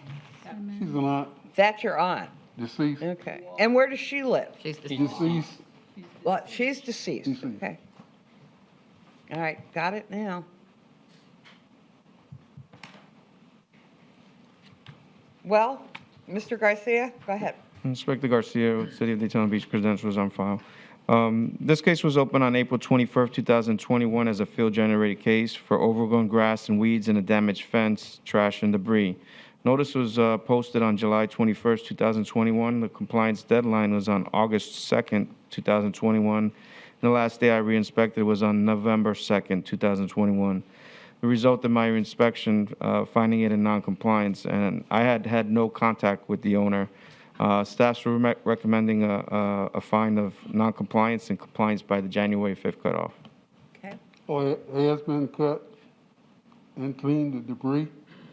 These So are, if it needs to be looked at again. yeah, these are updated pictures. The only thing that I can see that was done was, it was cut a little bit, and they did have the damaged fence that all the debris, all the overgrowth was in, was taken out, but there's still a lot left to do. Just that one area where the trees are? All around the trees, correct? Okay, well, I can get that done. Yep, and then just give me a call. All right. Okay, That- that'll work. All My card right, is out. Chair will entertain a motion to find What's on respondent. It's wonderful to have these exchanges so that you know exactly what you need to do to come into compliance. But these exchanges don't need to happen, you're not addressing the board. They don't need to happen in front of the board. They can happen outside, they can happen before, they can after, but it takes, before, after, but it takes up time. But asking what to do is the exact right thing to do. We just don't always need to hear all of that. It's not our, because we can't tell you what to do. The code inspectors are the only one that can tell you what to do. Chair will entertain a motion to find respondent in noncompliance or respondent come into compliance by the next cutoff date, which is January 5th, 2022, be returned to the board for consideration fine of up to $1,000 a day. Ms. Himes made the motion. Is there a second? Second. Second, Mr. Harrington, all in favor, say aye. Aye. Like sign opposed, motion carries. Thank you. I'll talk about it. All right, let's go, what case is next, please? 25. Case number 25, Anthony. CEB 11-21-359, Anthony Jackson. More than one. Again? It's not you. I'll claim it if, You don't want to claim this no, one? it's not mine. Not me. Good. Okay. That'd be a little awkward, wouldn't it? Yeah. Hey, we've had more awkward. All right, so that respondent is a no-show? Any contact? Yes, ma'am. Okay, go ahead and tell us what you'd like. Okay, as it pertains to 1241 Cadillac Drive, this is a field-generated case. A site inspection was conducted on June 17, 2021. Was determined the property had facial damage, parking on grass, dilapidated screen porch. First notice received on July 6, 2021. August 17th, 2020, the violation was to be in compliance. Last date of reinspection was November the 8th, 2021. Result of my reinspection was non-compliance. I've had several contacts with the property owner, and the work is currently in progress. I have a correction. August 17, 2021, the violation was to be in compliance. Okay, And staff requests a finding of non-compliance next cutoff. okay. Chair will entertain, any questions? Chair will entertain a motion to find respondent in non-compliance or respondent come into compliance by the next cutoff date, January 5th, 2022, or be returned to the board for consideration of fine up to $1,000 per day. Such a motion? So moved.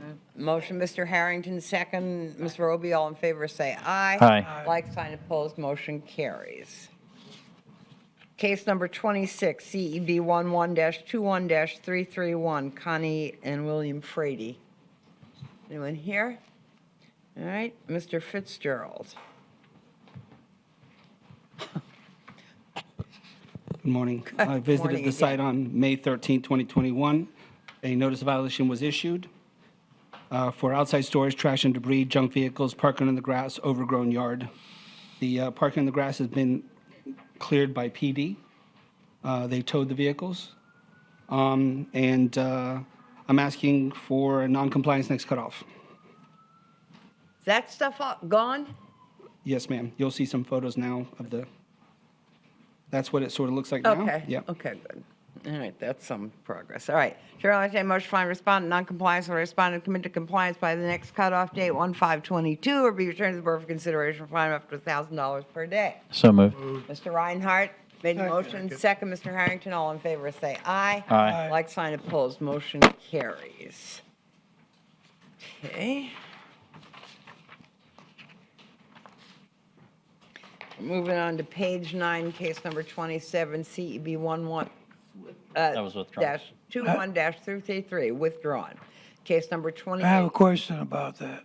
Well, go ahead. I'd like to know why was it withdrawn? Was it in compliance or?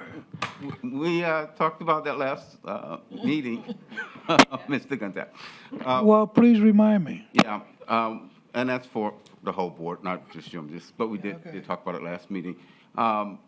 The cases, when they're placed on the agenda, they're still within the ultimate decision of the staff on whether they're going forward or not. So the staff can withdraw, and it's really it's really outside the board's Right. purview Right. for Okay. the Just a question. But in this, Thank you very much. but in this All right, case, it let's was, move on. Case 28. but in this CEB 1 case, it was withdrawn to add a new owner to the property. So, It was a good cause. Yeah, okay. Case number 28, CEB 11-21-333, Ted Broussel. No show, okay. The Fitzgerald. case was opened for overgrown vacant lot, outside storage, trash and debris. Notice of violation was signed on July 30, 2020. Compliance date was August 10th, 2020. Non-compliance next cutoff. Chair will entertain a motion to find respondent in noncompliance or respondent come into compliance by the next cutoff date, January 5th, 2022, or be returned to the board for consideration of a fine of up to $1,000 a day. Such a motion? So moved. Mr. Gonzalez, second. Mr. Second. Reinhardt, all in favor, say aye. Aye. Like sign opposed, motion carries. All right, case number 29, CEB 11-21-356, Jeffrey Michael and J. Louise Gates. Visited the site on September 15, 2020. A case was opened for violation for the back garage is unsecured, high grass and weeds. The property was posted January 26, 2021, supposed to come into compliance by February 26, 2021. We're asking for non-compliance next cutoff. That's vacant property? Pardon me? That's vacant property? No, I think he lives there. He did speak with me yesterday. He's ill, but he said he'll have it done by the next cutoff. I move that we accept the city's recommendation. Okay, I have one question. The back garage is unsecured. What does that mean? You'll see, you have to go, I can't walk up, but the garage yeah. door is open. And, yeah. Okay, I'm not aware of that. But you said someone. It's not secured to city standards. In other words, somebody can just go in and, All right. So I made a No motion. one lives there, or they do live? no, someone They lives do there. live there. There's a motion on the floor. There is. There's a motion from Mr. Gonzalez to find respondent in non-compliance or respondent come into compliance by the next cutoff date, January 5th, 2022, or be returned to the board for consideration for up to $1,000 a day. Is there a second? Second. Second, Mr. Reinhardt, all in favor, say aye. Aye. Like sign opposed. I just have a question. If I leave my garage door unlocked, that's a violation? That's not what is being presented in that photo. Okay, The that's garage, that's what I'm asking. yeah, the garage door is not, you do know this violation, you're just not recognizing it by the language.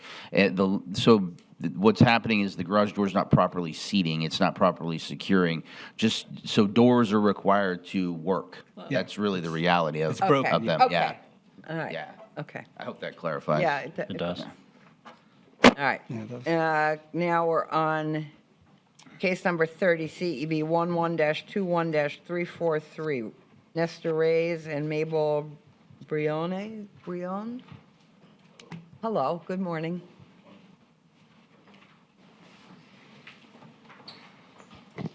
Baby sleeping? Yeah. Yes. We finally managed to put him to sleep. State your names for the record. Nestor Reyes? Mabel Briones. Raise your right hand. Do you swear or affirm the testimony you're about to provide is the truth, the whole truth, nothing but the truth? Yes, I swear. Go ahead. Thank you. We'll hear from her first, and then if you need to say something, it's okay. Go I ahead. understand. Okay, this was a complaint-generated case I opened April 20th of '21 for commercial vehicles in yard. There's RV, outside storage, parking. First notice was April 23rd of '21. I have had contact with the property owners. I re-inspected yesterday, and there has been progress. Staff is requesting a finding of noncompliance with compliance by the next cutoff date. Okay, what do you have left to do? Do you know? I still have some outside storage that I have to move, but it's been, I had so much But you stuff, can get so it I've been done. Moving it little by little. Okay. A lot of that stuff takes Yeah, time. 'cause you but have till January. We're getting it done. Okay, good. The chair will entertain a motion to find respondent in noncompliance or respondent come into compliance by the next cutoff date, 1/5/2022, or be returned to the board for consideration for fine of up to $1,000 per day. Is that the motion? So moved. Mr. Reinhardt, Mr. Gonzalez, the second. All in favor, say aye. Aye. Like sign opposed, motion carries. Okay, so hopefully we won't see you back. Make sure you talk to Ms. Yes. Kirk when you're done, so she can come out and say you're all good. We're here for the next one. Yep. Not till January, but you'll probably be fine. Yeah, you get, Oh, okay, thank you. okay. All right, All thank right, you. thank you. Appreciate it. Thank you. All right, case number 31, CEB 11- It's in compliance. That's in compliance. in compliance. Okay, 11, I'm going to read it in the record. CEB 11-21-344 is in compliance. Oh, okay. Case number, I see, it's the same person. Case number 32, CEB 11-21-345, Daisy Broxton. Estate.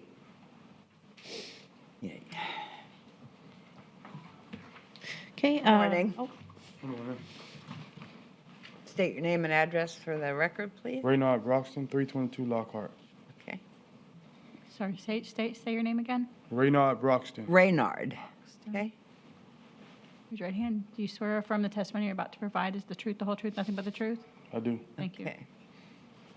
All right, we're going to let Ms. Kirk talk, okay? Okay. Yes. Oh, good question. What is your relationship to Daisy? To My the mother. estate? She was your mother. Okay. Okay. Okay, this was a field-generated case I opened April 29th of 21 for inoperable vehicles, damaged fascia, and a damaged window. First notice was May 3rd of 21. I have had contact with Mr. Broxton. There has been progress. I re-inspected yesterday. Staff is requesting a finding of non-compliance with compliance by the next cutoff date. What needs to be done? The vehicles both are inoperable. The window's been repaired and the fascia's been repaired. Okay. You got that? By January 5th? Yes. Good. One vehicle was moved last night at Okay, 10:30. great. Make sure you call Ms. Kirk, okay? Okay. When you're done doing that stuff. All right. Chair will entertain a motion to find respondent in non-compliance or respondent to come into compliance by the next cutoff date, January 5th, 2022, or be returned to the board for consideration of fine of up to $1,000 per day. So moved. Motion, Mr. Gonzalez. Second? Second, Ms. Roby. All in favor, say aye. Aye. Aye. Like sign opposed, motion carries. Case number 33, CEB 11-21-357, Carolyn Knox, trustee of the David Stephen Silva Trust. Anybody here for that? Great, we're talking to ourselves. Good. Okay. Hey, this is a complaint-generated case I opened on August 24th of 21 for outside storage and egress doors nailed shut. First notice was August 30th of 21. I have had contact with the trustee, Mr. Silva. Who's the trustee? Oh, I'm sorry. The trustee It is says Caroline Knox. and you I'm s- talked to her? No, I'm sorry. Let me correct that. I have had contact with Mr. Silva only, not the trustee. Okay. Okay. I re-inspected the property yesterday. One of the doors is still nailed shut, and there's still outside storage. Staff is requesting a finding of noncompliance within 5 days to correct the life safety issue of the What's the egress life door. safety issue, please? The door being nailed shut, sealed shut. That's a picture of it right there. And that's a front door of the home. Somebody living there? Yes, Mr. Silva. Both doors, entry doors, were nailed shut. He showed me yesterday one is now open, but the front door is still unable to be opened. So we would like 5 days to have that corrected. I have a question for the lawyers. In this type of situation with the safety issue, couldn't we do like, that they need to come into compliance in 5 days is not a fine can start? No. No. No. Okay. But yes, we can do what she's asking, which is the two Right. orders. But yeah, we can't do the auto fine fine part, okay. on an All right. issue. Until next. Thank I mean, you. next- But what that order does allow you to do is when you come back next time, you can start the fine back when that 5 days ended, Gotcha. like we did in a previous case earlier today. Yeah. So that's the motion I would like to make. Is he okay, Sarah? I mean, do you? Officer Lamp accompanied me to the residence on my initial inspection, and then another police officer showed up who was also familiar with Mr. Silva.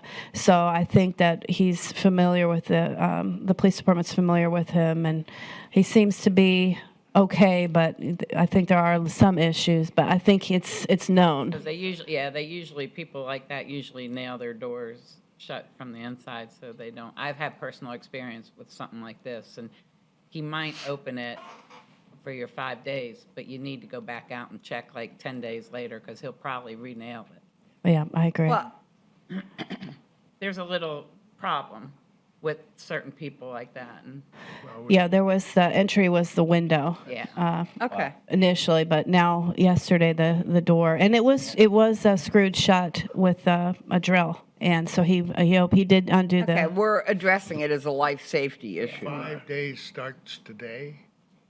Yeah. right. Will he receive this notice? Well, as you're saying it, the 5 days starts today, but we wouldn't start the 5 days until he received the notice or until we mailed the notice, till it was signed. And I spoke with him yesterday. I met with him, and I told him that I would be there on Tuesday to make sure both doors were open. I mean, the time is gonna count from whatever is ordered. Right. But, so I think what Captain Lee is saying is we would respect the circumstance and not enforce, but nevertheless, you may want to make sure you're clear on the order what the time period is. Because he'll be in violation at the end of whatever your deadline period, if it's the 5 days or the 10 days. Well, is it 5 days from today? Unless we say 5 days from the I mean, receipt. Yeah, so what I mean is that if he corrects the issue at the 10th day, we're not going to come back and still ask for you to fine him that 5 days. We're going to come back and report to you the date it was corrected and let you guys have the information and decide how you proceed with the rest of the case.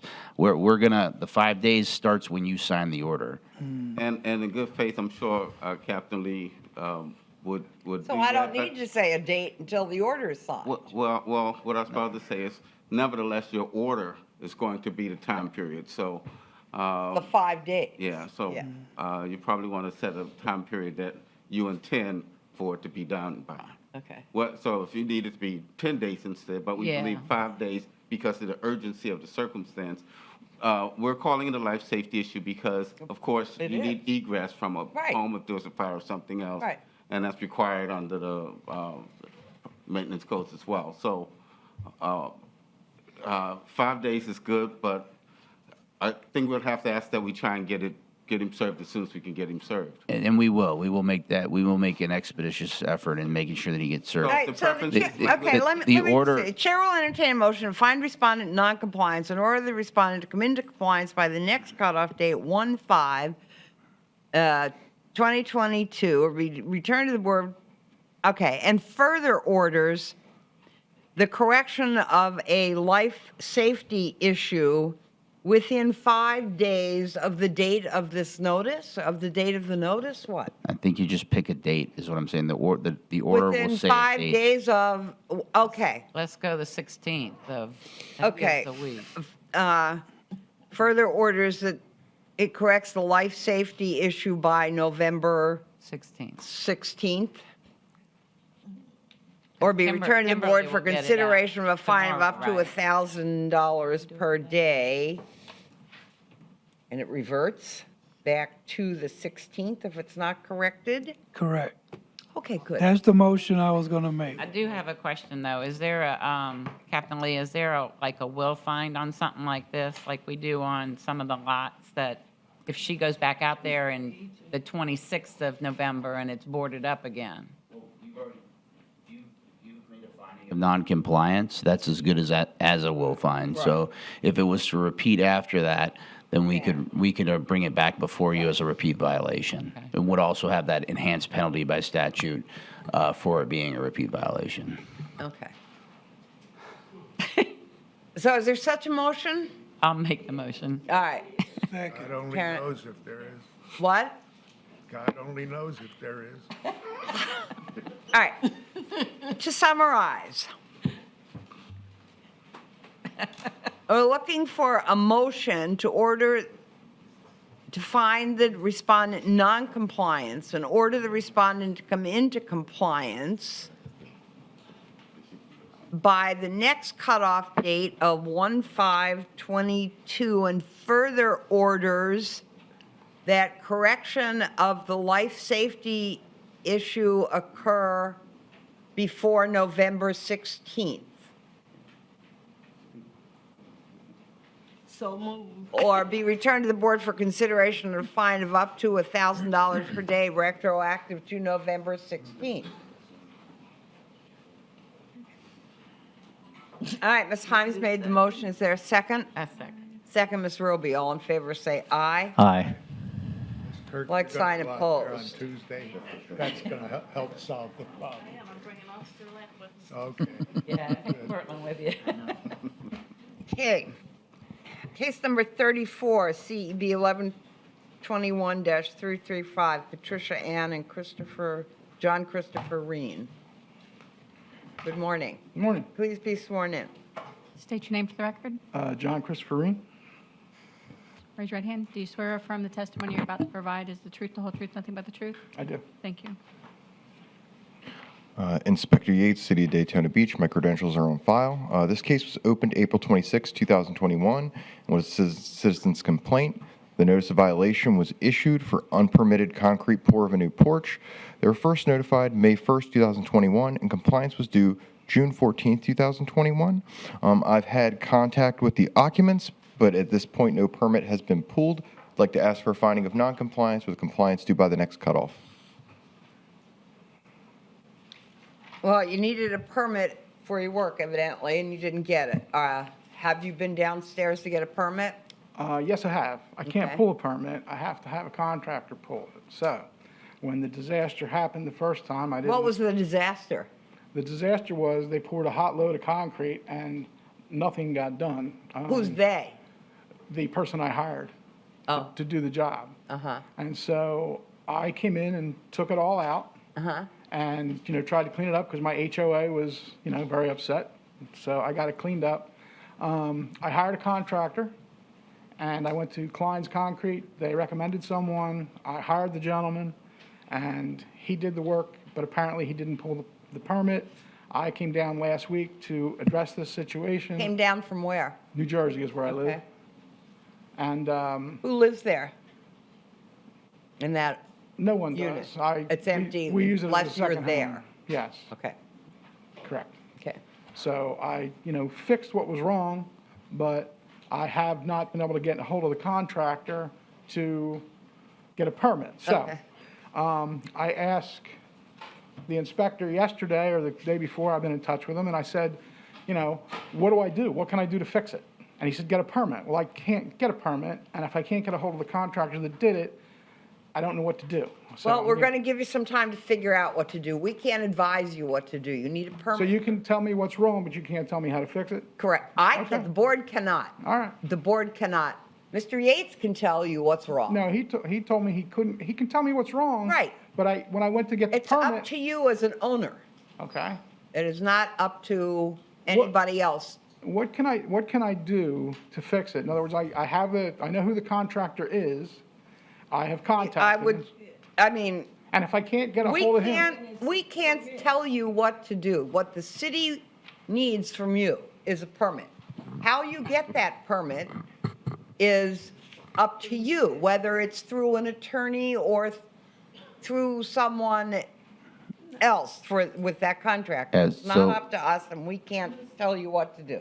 Yeah, so that is a separate division from code enforcement. So even Inspector Yates, what he's saying is he can tell you what the issue is, and the remedy that you'd be giving is to go get that permit. So you need to go to permits and licensing and comply with whatever request they're making of you as you make that application. And if that means that you've got to take some civil action against the previous contractor, that's just something you have to work out as a property owner. Okay, then what happens to me if I can't get the permit from him? Then you make sure you have evidence and bring us that evidence. Okay. And you show us that you're working diligently on that. And I'll do whatever I have to do. And that question is a Okay. question for permits and licensing. They need to give you alternative methods if there are alternative methods. Okay, and if there's not an alternative method, because that's pretty much what I'm led to believe. Okay. This can be rectified. It is not up to us to fix this issue for you. We can't. Can I just ask, have you gone to permits and licensing, which is downstairs, since you've been here? So, yeah, I went to permits and licensing. Originally, they told me I had to get a contractor, so I got a contractor. Okay, the questions you're asking now, have you gone to them to ask them those questions? No, I haven't yet. Okay, well, that's what we're suggesting. Okay. That's it. All right, may I get extended to February? No. Well, I don't know. Because we'll see. I will not be here. I'm leaving. We'll see. Mr. Yates, what was your recommendation to the next cutoff? To the next cutoff, he's been aware of this. We've had this conversation about 3 times in the last 3 months where he essentially says the same thing every time. So I would not be open to February. Okay. All right. Chair will entertain a motion to find respondent non-compliance or respondent come into compliance by the next cutoff date, which is January 5th, 2022, or be returned to the board for consideration of a fine of up to $1,000 per day. Is there such a motion? So moved. Motion, Mr. Gonzalez. Is there a second? Second. Second, Mr. Reinhardt. All in favor, say aye. Aye. Like sign opposed. Motion carries.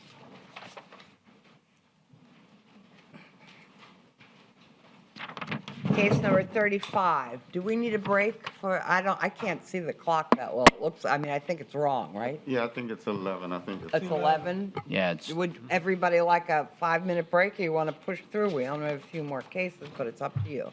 5-minute break? Do you want to get through it, all of you? Okay. I let's could use a get- 5-minute break. Okay. What? I think he said he could use a 5-minute break. A real limited 5-minute break, right? Yeah, y'all lose me. right Okay, and then we'll start right Do we- up again. do we need an I'm engine- gonna watch, I'm counting so. Do we hard. need an engineer's report to get the clock fixed? Okay, Yeah. good. Problem. We'll reconvene the meeting. All right, the person's not here. This is case number CB 1121-336, dilapidated fence, case 35. All Go right. ahead, Mr. Yates. Sorry. This case was opened April 28th, 2000. I'm sorry, before we get started, is this a Zoom case? No, No, Oh, I have it on my agendas that way, sorry. no, I think it's, I apologize for the confusion. no, we're on case 35 on page 11. This case was opened April 28th, 2021, and was a citizen's complaint. The notice of violation was issued for a dilapidated fence. They were first notified April 30th, 2021, and compliance was due June 11th, 2021. I've had contact with the owner, and they have now hired a fence company to get it replaced. They said it should be fully done in December and permitted. So I'd like to ask for non-compliance with a compliance due by the next cutoff. All right, Chair will entertain a motion to find respondent in non-compliance or respondent come into compliance by the next cutoff date, 1/5/2022, or be returned to the board for consideration of a fine of up to $1,000 per day. So moved. Motion, Mr. Harrington, second, Ms. Himes. All in favor, say aye. Aye. Like sign opposed, motion carries. Case number 36, CEB 11-21-337. Good morning. good morning. Gerard Janasek, 714 North Oleander. Do you swear or affirm the testimony you're about to provide is the truth, the whole truth, nothing but the truth? Yes, I do. Thank you. Okay, we'll hear from Mr. Yates. This case was opened February 5th, 2021, and was a citizen's complaint. The notice of violation was issued for no permit for a deck. Compliance was, they were first notified February 16th, 2021, and compliance was due March 30th, 2021. We've had contact with the owner, but at this point, no permit has been pulled. I'd like to ask for a finding of noncompliance with compliance due by the next cutoff. Where's the deck? Right in the back there. If you see that It's my whole- garage apartment. Okay. Yeah. All right, what's going on?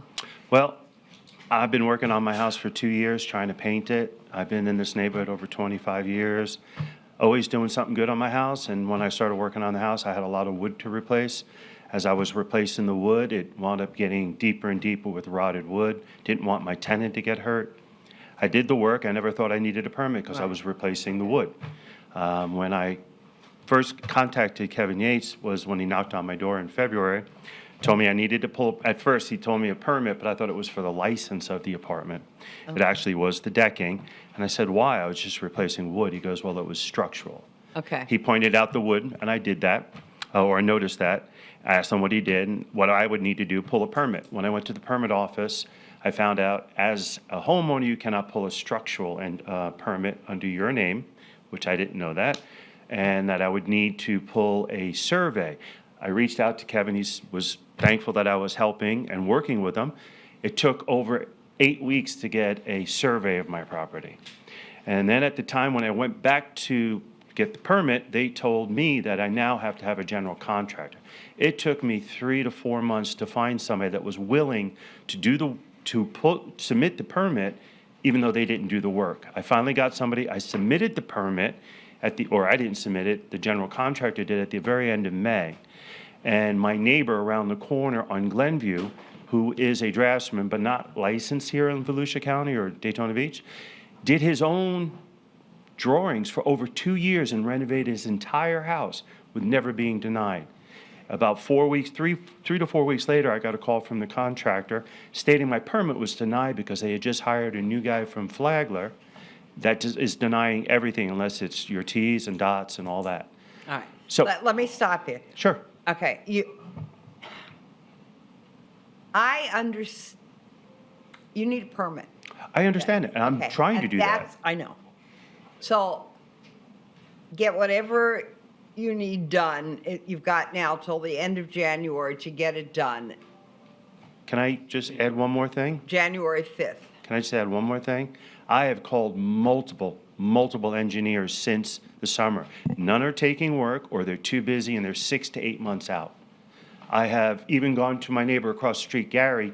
He gave me somebody's number up in Ormond. I contact him. He has never returned my phone call. So I know that we have these problems in the city, but Yep. you need a permit. I will. So you don't have a permit now, so it's hard to do anything but find you in non-compliance. True.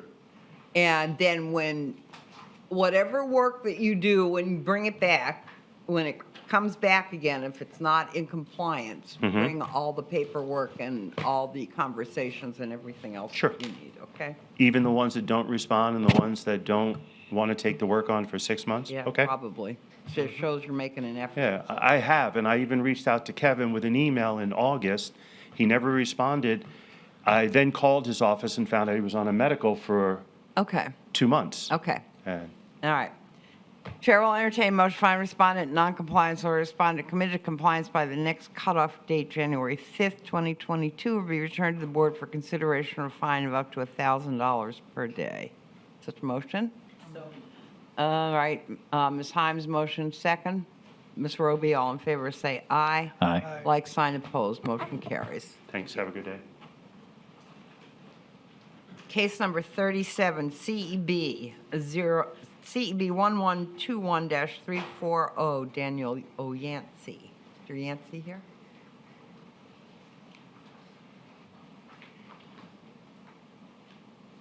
Hello, good morning. Hi. You swear or affirm the testimony you're about to provide is the truth, the whole truth, nothing but the truth? Yes, I do. Thank you. Could you get a little closer to the mic? Sure thing. When you speak, because I can't hear you. Okay, Mr. Yates. This case was opened May 14th, 2021, and was field generated. The notice of violation was issued for broken windows. They were first notified June 9th, 2021, and compliance was due July 21st, 2021. We've had contact with the owner, but the issue remains. We'd like to ask for a finding of noncompliance with compliance due by the next cutoff. Can I see the window, please? If you see it behind that plant, you can see it's boarded right there, and then on the other side, it's Oh, harder to okay. see because the plant, there's also Okay, one so over we there. can see that, Mr. Yancey, right? Yes, correct. Okay, so all we're here today, and that's evidently what you need to get done. And does he need a permit for that? If he replaces the glass, no. If he replaces the window, yes. Do you understand that? I do, yes. Okay. So we see that it's not in compliance. Correct. And you're admitting to that. So, you know, that's all we're here today to Okay. do. Yeah, I've got a And you brand know new, what you need to do. yep, I've got a brand new window in my garage, which is kind of hard to find. And then I was talking to the permitting office if I was doing it myself or by a general contractor, and I believe I'm clear on that. Okay, So I'll be pulling the permits and getting that work done. Terrific. By, what is the date? Is it January January 5th. Excellent. Okay, so that's good. Okay. Chair will entertain a motion to find respondent non-compliance or respondent come into compliance by the next cutoff date, January 5th, 2022, will be returned to the board for consideration for fine to $1,000 per day. Such a motion? Motion, Ms. Hines, second. Second. Second, Mr. Reinhardt, all in favor, say aye. Aye. Like sign opposed, motion carries. Thank you. Thank you. Yeah, okay.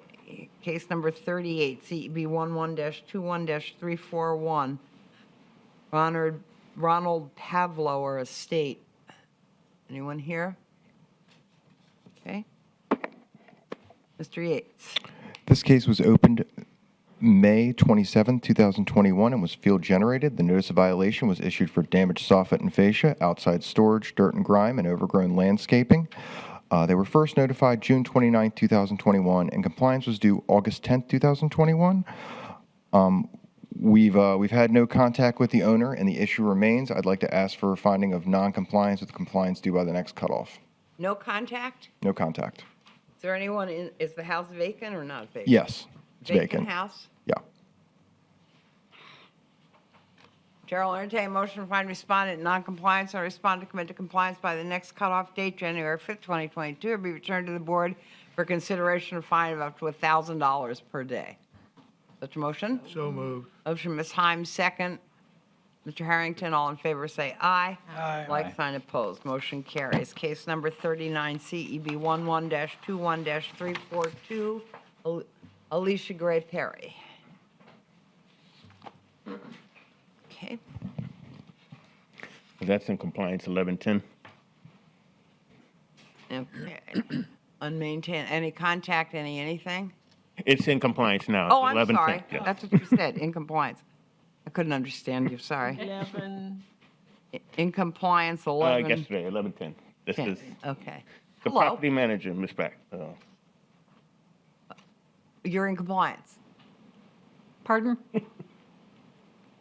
Well, excuse me, what can I do for you? I have just signed a property management agreement with this woman Yeah, who's not here. right? And Well, okay, if you're going to testify, state your name and address for the record, please. There's no, But you're in compliance, so Yeah, there's no- like they're in compliance. so I don't have to be here? No, sorry. Okay, thank you. Hey. Okay. All right, let's go to case number 40, CEB 11-21-347. And boy, I can't do this. Juan Gren, Liu, and Li Ding. Anyone here? Did my best, okay.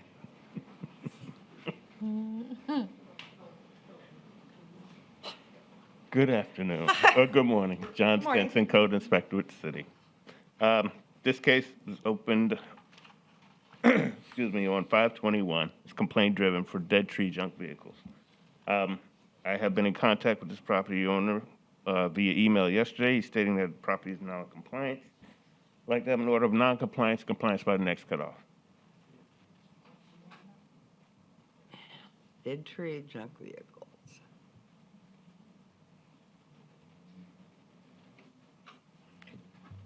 I motion that we accept Mr. Stinson's recommendation. Well, I'm okay, so there's a dead tree that needs to be removed, and a junk vehicle.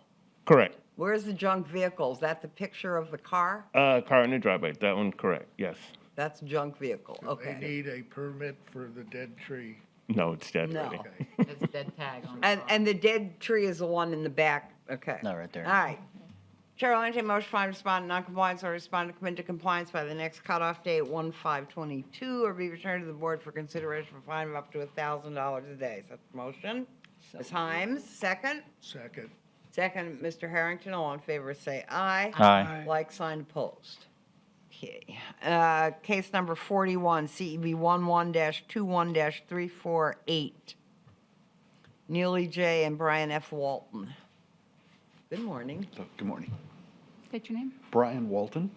Brian Walton. You swear affirm the testimony you're about to provide is the truth, the whole truth, nothing but the truth? I do. Thank you. Thank you. All right, we'll hear from Mr. Stinson.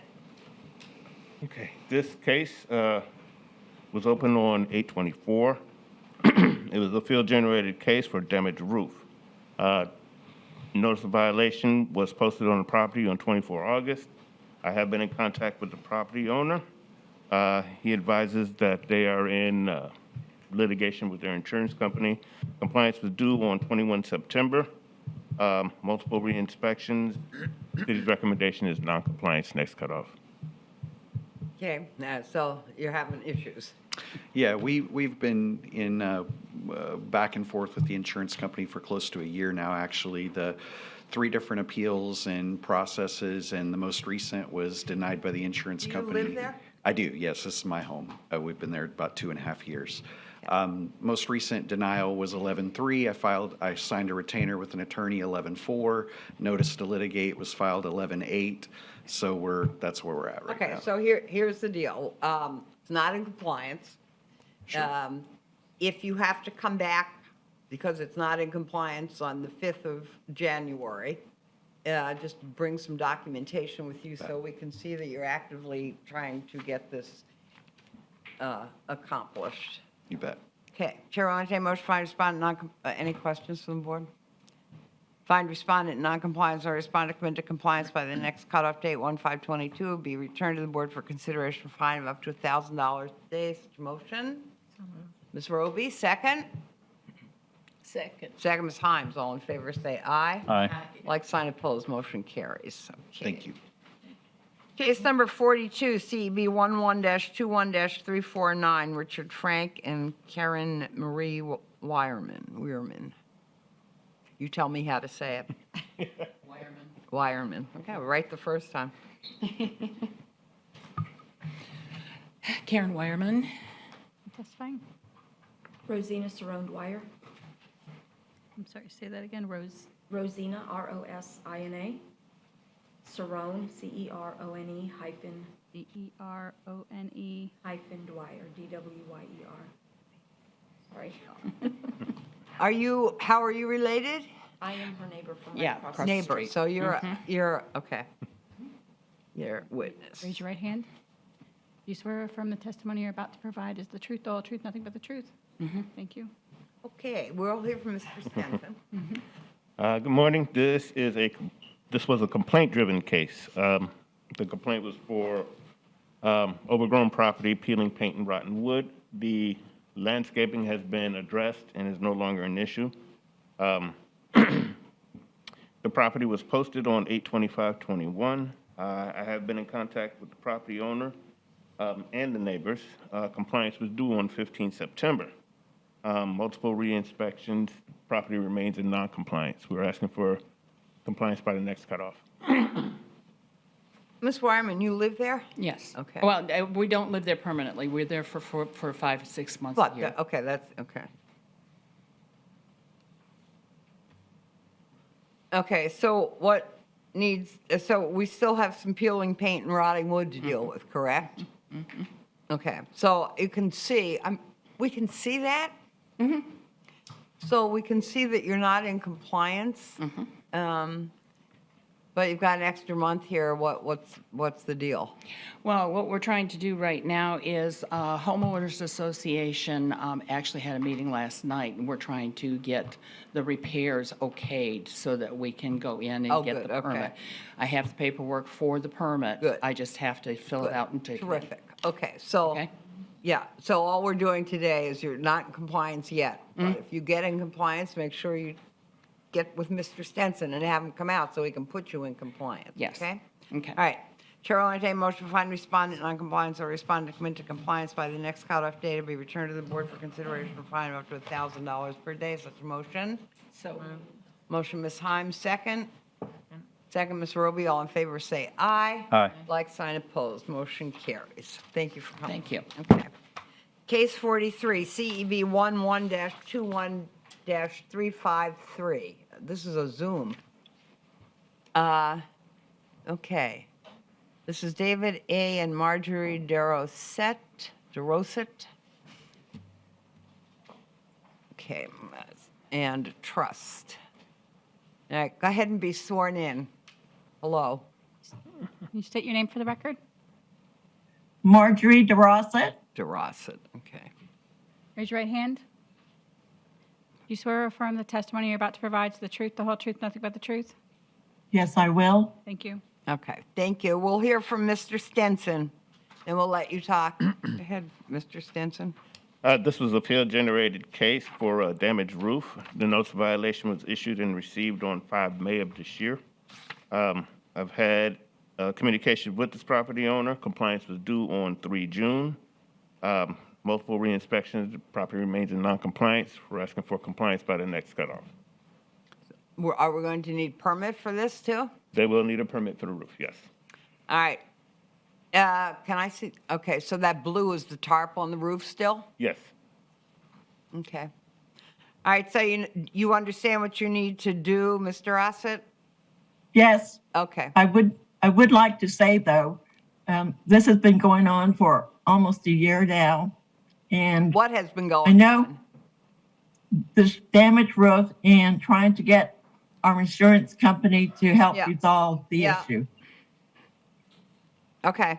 I'm I'd sorry also- you're having those problems. We can't do anything about that. Yeah, that's up to you and homeowners to do things about that. I'd like to state, though, that we are going to move forward to have our roof Do you live repaired there? at our own expense. Okay. Do you live there? We are snowbirds. Okay. We are right now in Tennessee. We'll be returning on Monday. Okay. Good. And we are in contact with our attorney, and they advise that we have to get the roof re-inspected. Okay. And we also have to have our insurance company re-inspected, so Right. they're all on the same page. Okay, so when you're back here, what we're doing today is we see that the roof needs to be fixed, so we see you're not in Yes. compliance. If you can't get all this done by the 5th of January, then just bring paperwork or send paperwork if you're going to be in Tennessee. Send paperwork to the code office so that we Yes. can see that you're making this effort. Yes, ma'am. Okay. I actually just said they're gonna go on and do it on their own. Yeah, I heard you say you're going to go and do it on your own. Yeah, okay. Which Yes. is fine. I mean, Yes, whatever you need we to don't do. like it any more than anybody else Right, does. correct. Okay, thank you. All right. Chair will entertain a motion to find respondent in non-compliance or respondent to come into compliance by the next cutoff date, January 5th, 2022, will be returned to the board for consideration of fine of up to $1,000 per day. So moved. And Mr. Gonzalez made the motion. Ms. Himes is second. All in favor, say aye. Aye. Like, sign, opposed. Thank you. Hope you won't. You're we won't have welcome. to Thank see you. Okay. Madam, Now, is there someone else left here? Do you need to, what case are you? We'll hear you and you can get out of here.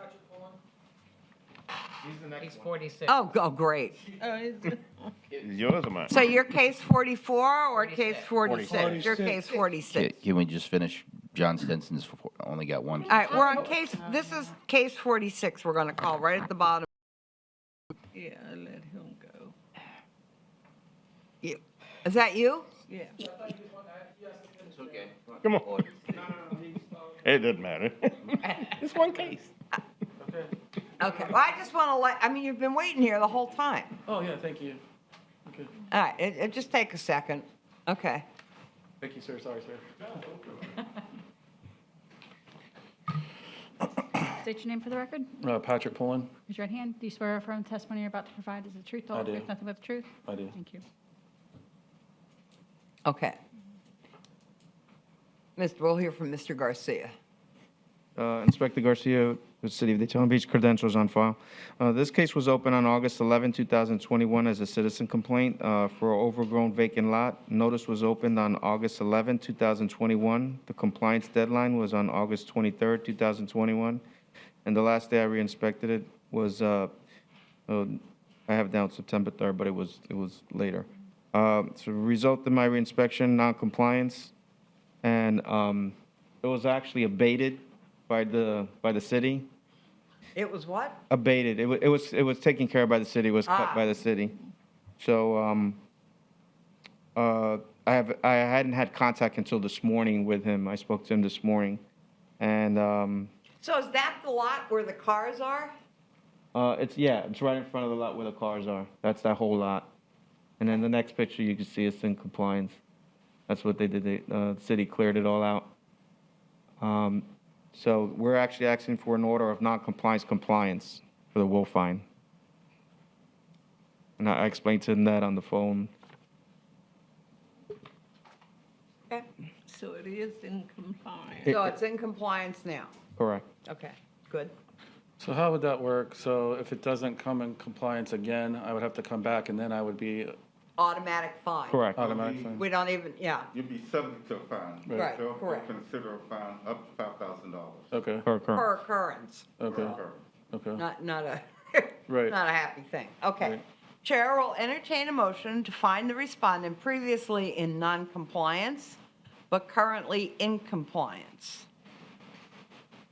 And for any future violation, be returned to a subsequent meeting for consideration of a fine of up to $5,000 per occurrence and case be dismissed.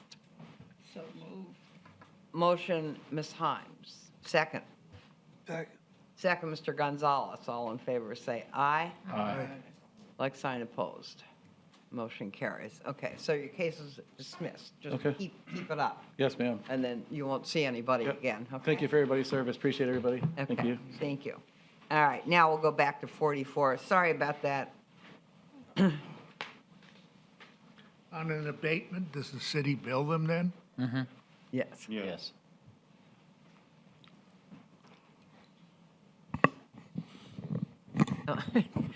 All right, case number 44, CEB 11-21-355, Melanie Roque. Not here. I assume the rest are all no-shows, so we can just go through these pretty quick. Okay? Go ahead, Mr. Stenson. Good morning. This case was complaint-driven for parking outside storage, junk vehicle, exterior staining. Notice of violation was posted on property on September 7th. I have been in contact with this property owner. They are working through the violations. Compliance is due on 5 October. My last inspection of the property was yesterday. I'm asking for non-compliance, compliance by next cutoff. Okay. Chair will entertain a motion to find respondent non-compliance or respondent come into compliance by the next cutoff date, 1/5/22, or be returned to the board for consideration of a fine of up to $1,000 a day. Move. Motion, Mr. Harrington, second. Ms. Himes, all in favor, say aye. Aye. Like sign opposed. We're on page 14 now, CEB. Now we're back to Daniel. CEB 11-21-326, Nellie Robinson. Inspector Garcia, the City of Daytona Beach credentials on file. This case was opened on August 11th, 2021 as a citizen's complaint for an overgrown vacant lot. The notice was posted on August 11th, 2021. Compliance deadline was August 23rd, 2021. Last day re-inspected was on September 3rd, 2020. I'm sorry. Yeah, that's the same one. September 3rd, 2020 will result in my re-inspection finding compliance on September 3rd. I have had no contact with the owner and the staff requesting an order of non-compliance compliance with for the rule fine. It's adjacent to the property we just heard, Okay. and it was the same situation. All right. Chair will entertain a motion to find respondent previously in non-compliance, but so they're in compliance now. Correct. And for any future violation, be returned to a subsequent meeting for consideration of a fine of up to $5,000 per occurrence and case be dismissed. Such a motion? So moved. Motion, Ms. Roby, second. Second. Second, Mr. Gonzalez. All in favor, say aye. Aye. Like sign opposed. Motion carries. Okay. Wait a minute. I just want to write this down. All right. All right. Case number 48, CEB 11-21-327, Frank Roba. This case was opened on May 5th, 2021 as a field-generated case for overgrown grass, weeds, trash, and debris. Notice was posted on August 4th, 2021. Compliance deadline was August 16, 2021. Last day re-inspected was on November 2nd, 2021. Result in my re-inspection was finding it in non-compliance. I have had no contact with the owner. Staff requests a finding of non-compliance, compliance by the January 5th cutoff. Chair will entertain a motion to find respondent previously non-compliance, but currently in compliance. Oops, no, that's a will find. Never mind. Chair will entertain a motion to find respondent in compliance in order the respondent to come into compliance by the next cutoff date, January 5th, 2022, will be returned to the board for consideration of a fine of up to $1,000 per day. So move. Motion, Mr. Harrington, second. Second. Second, Ms. Roby, all in favor, say aye. Aye. Aye.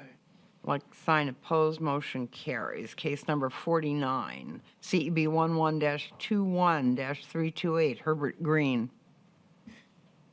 This case was opened on May 17, 2021 as a police complaint for overgrown grass and weeds, outside storage, trash, and debris. Notice was signed on July 14, 2021. The compliance deadline was July 26, 2021. Last day I re-inspected was on November 2nd, 2021. The result of my reinspection finding it in non-compliance. I have had no contact with the owner, and the staff requests a finding of non-compliance, compliance by January cutoff. Chair will entertain a motion to find respondent non-compliance or respondent come into compliance by the next cutoff date to be returned to the board for consideration of a fine. And the next cutoff date is January 5th, 2022. Be returned to the board for consideration of fine of up to $1,000 per day. Is such a motion?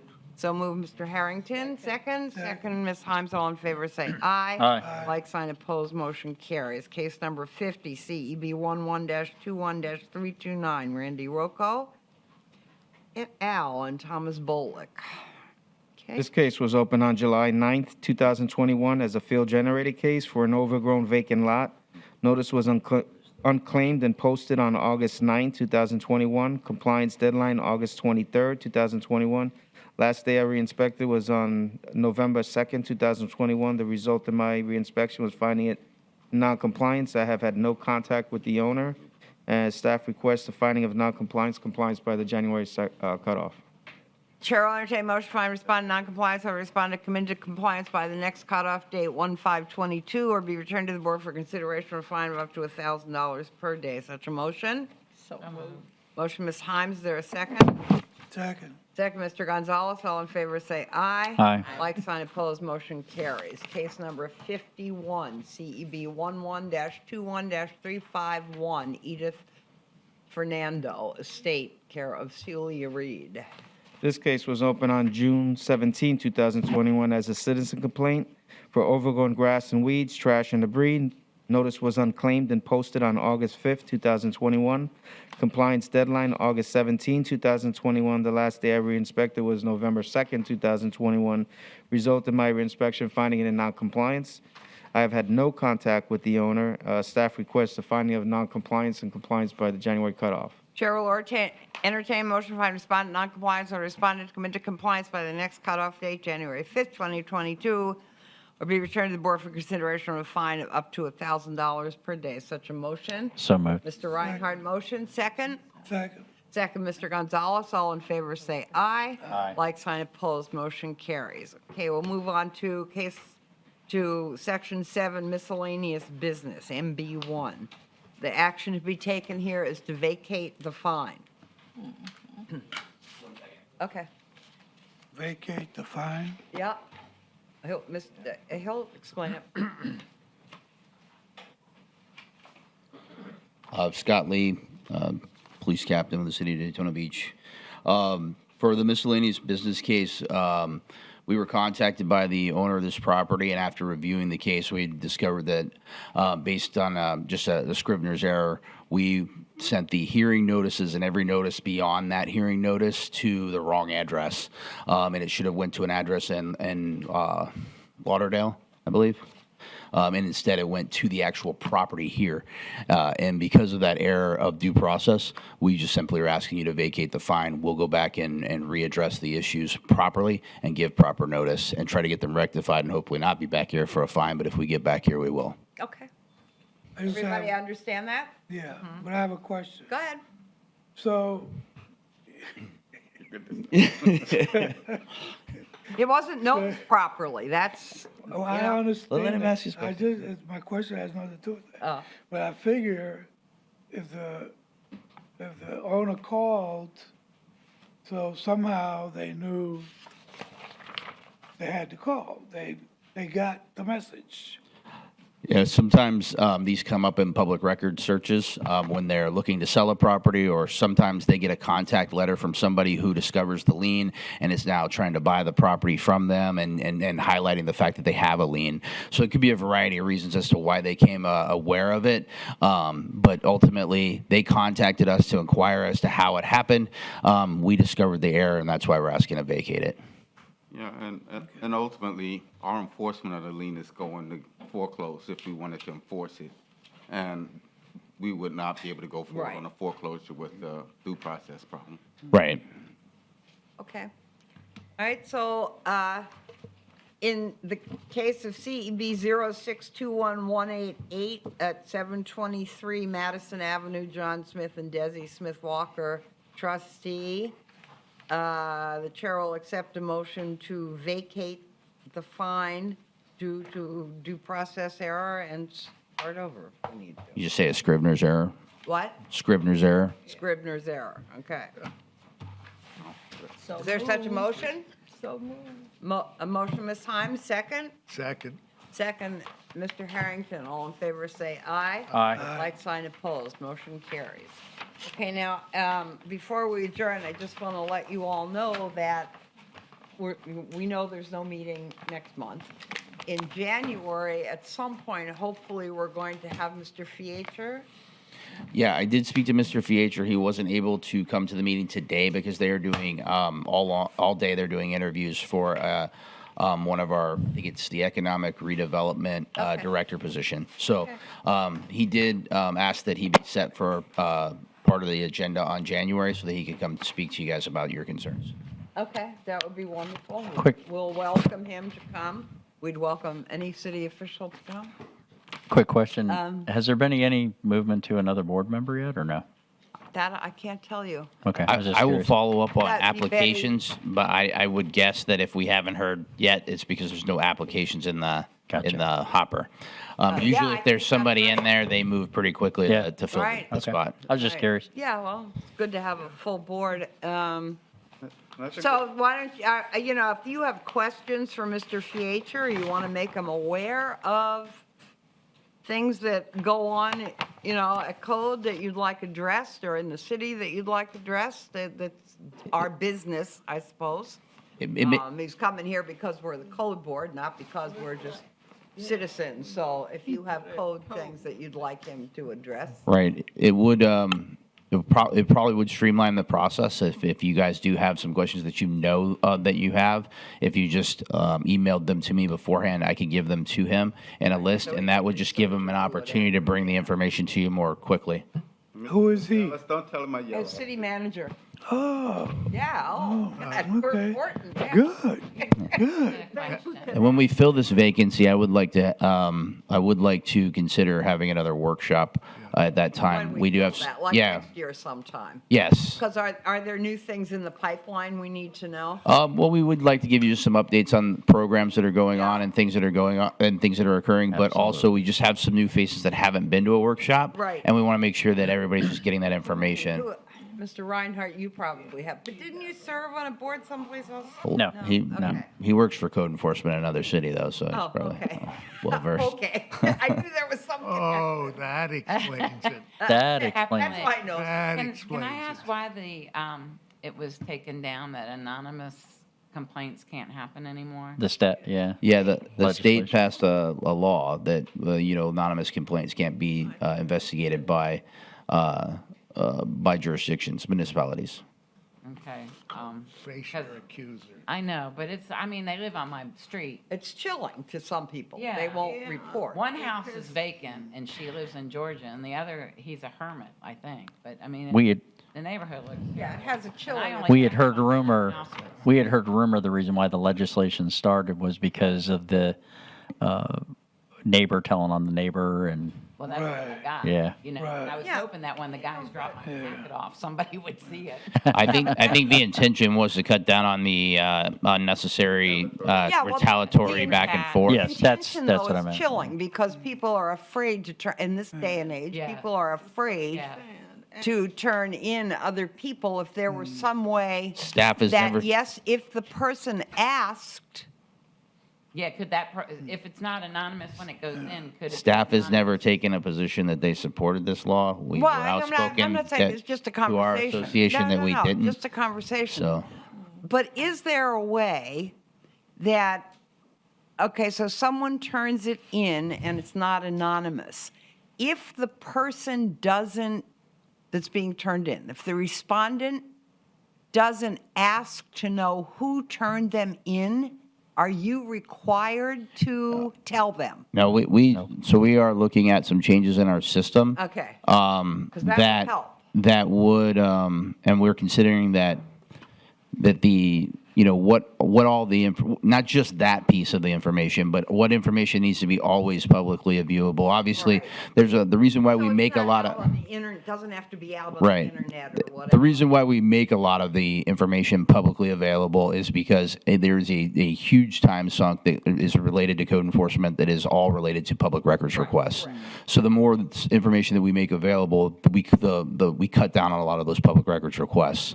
So that's when we're kind of dividing up, okay, what works against us and what helps us. Right. And so we're just trying to figure that out at this point. So there will be, I'm sure, some kind of a way to adapt to this as we go.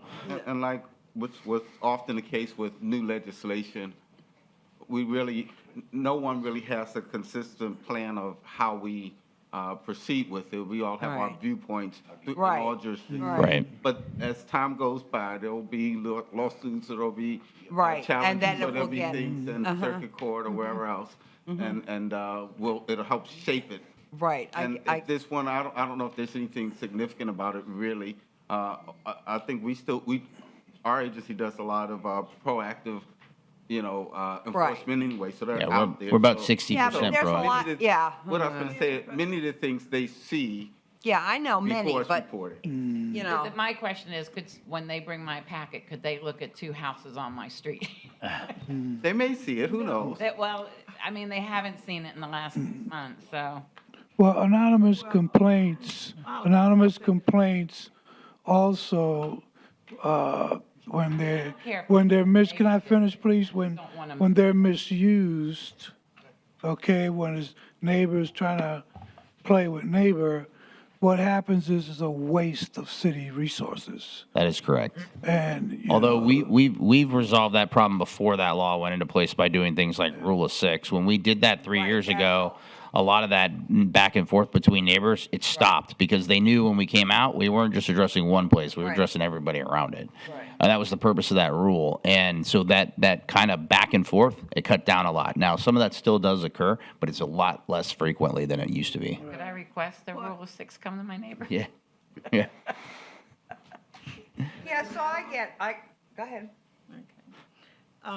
Something we touched on today, I've known for years, and I really do not like egress windows because I know what it did to some people I know.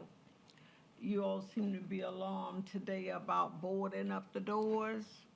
That's been going ever since Habitat started building these homes with egress windows. Most of them are older people. They will nail those doors shut. And they said if something happened, they'll go out the window. I still think that's a big danger either way you go. But there are a lot of homes with older people.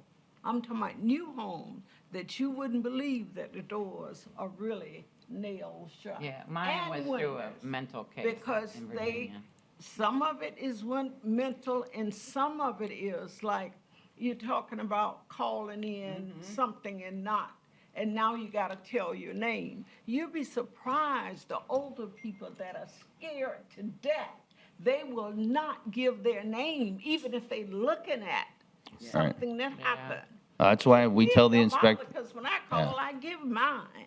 That's why we tell the inspectors and law enforcement too. It's really in the times like this, it's really important to be in the neighborhoods, working proactively, because that us seeing issues and addressing issues before people have to call, it builds up that sense of safety and security. Okay, can a neighborhood group turn in? As long as somebody provides a name and an address. No, as long as somebody provides a name and an address, then they can submit a complaint. No, like, so if Seabreeze wanted to turn in a house, They can't put the name Seabreeze Neighborhood Watch. even No. though Seabreeze has officers and responsible people, they can't. No, one of those officers could put their name. Okay, yeah, okay. Yeah. Can you come by for dinner? Yeah. Wow. I Sound like, Really wants this addressed. sound like somebody wants to. Now, I got questioned by Pat, I'm going to adjourn the meeting. Meeting adjourned. I got questioned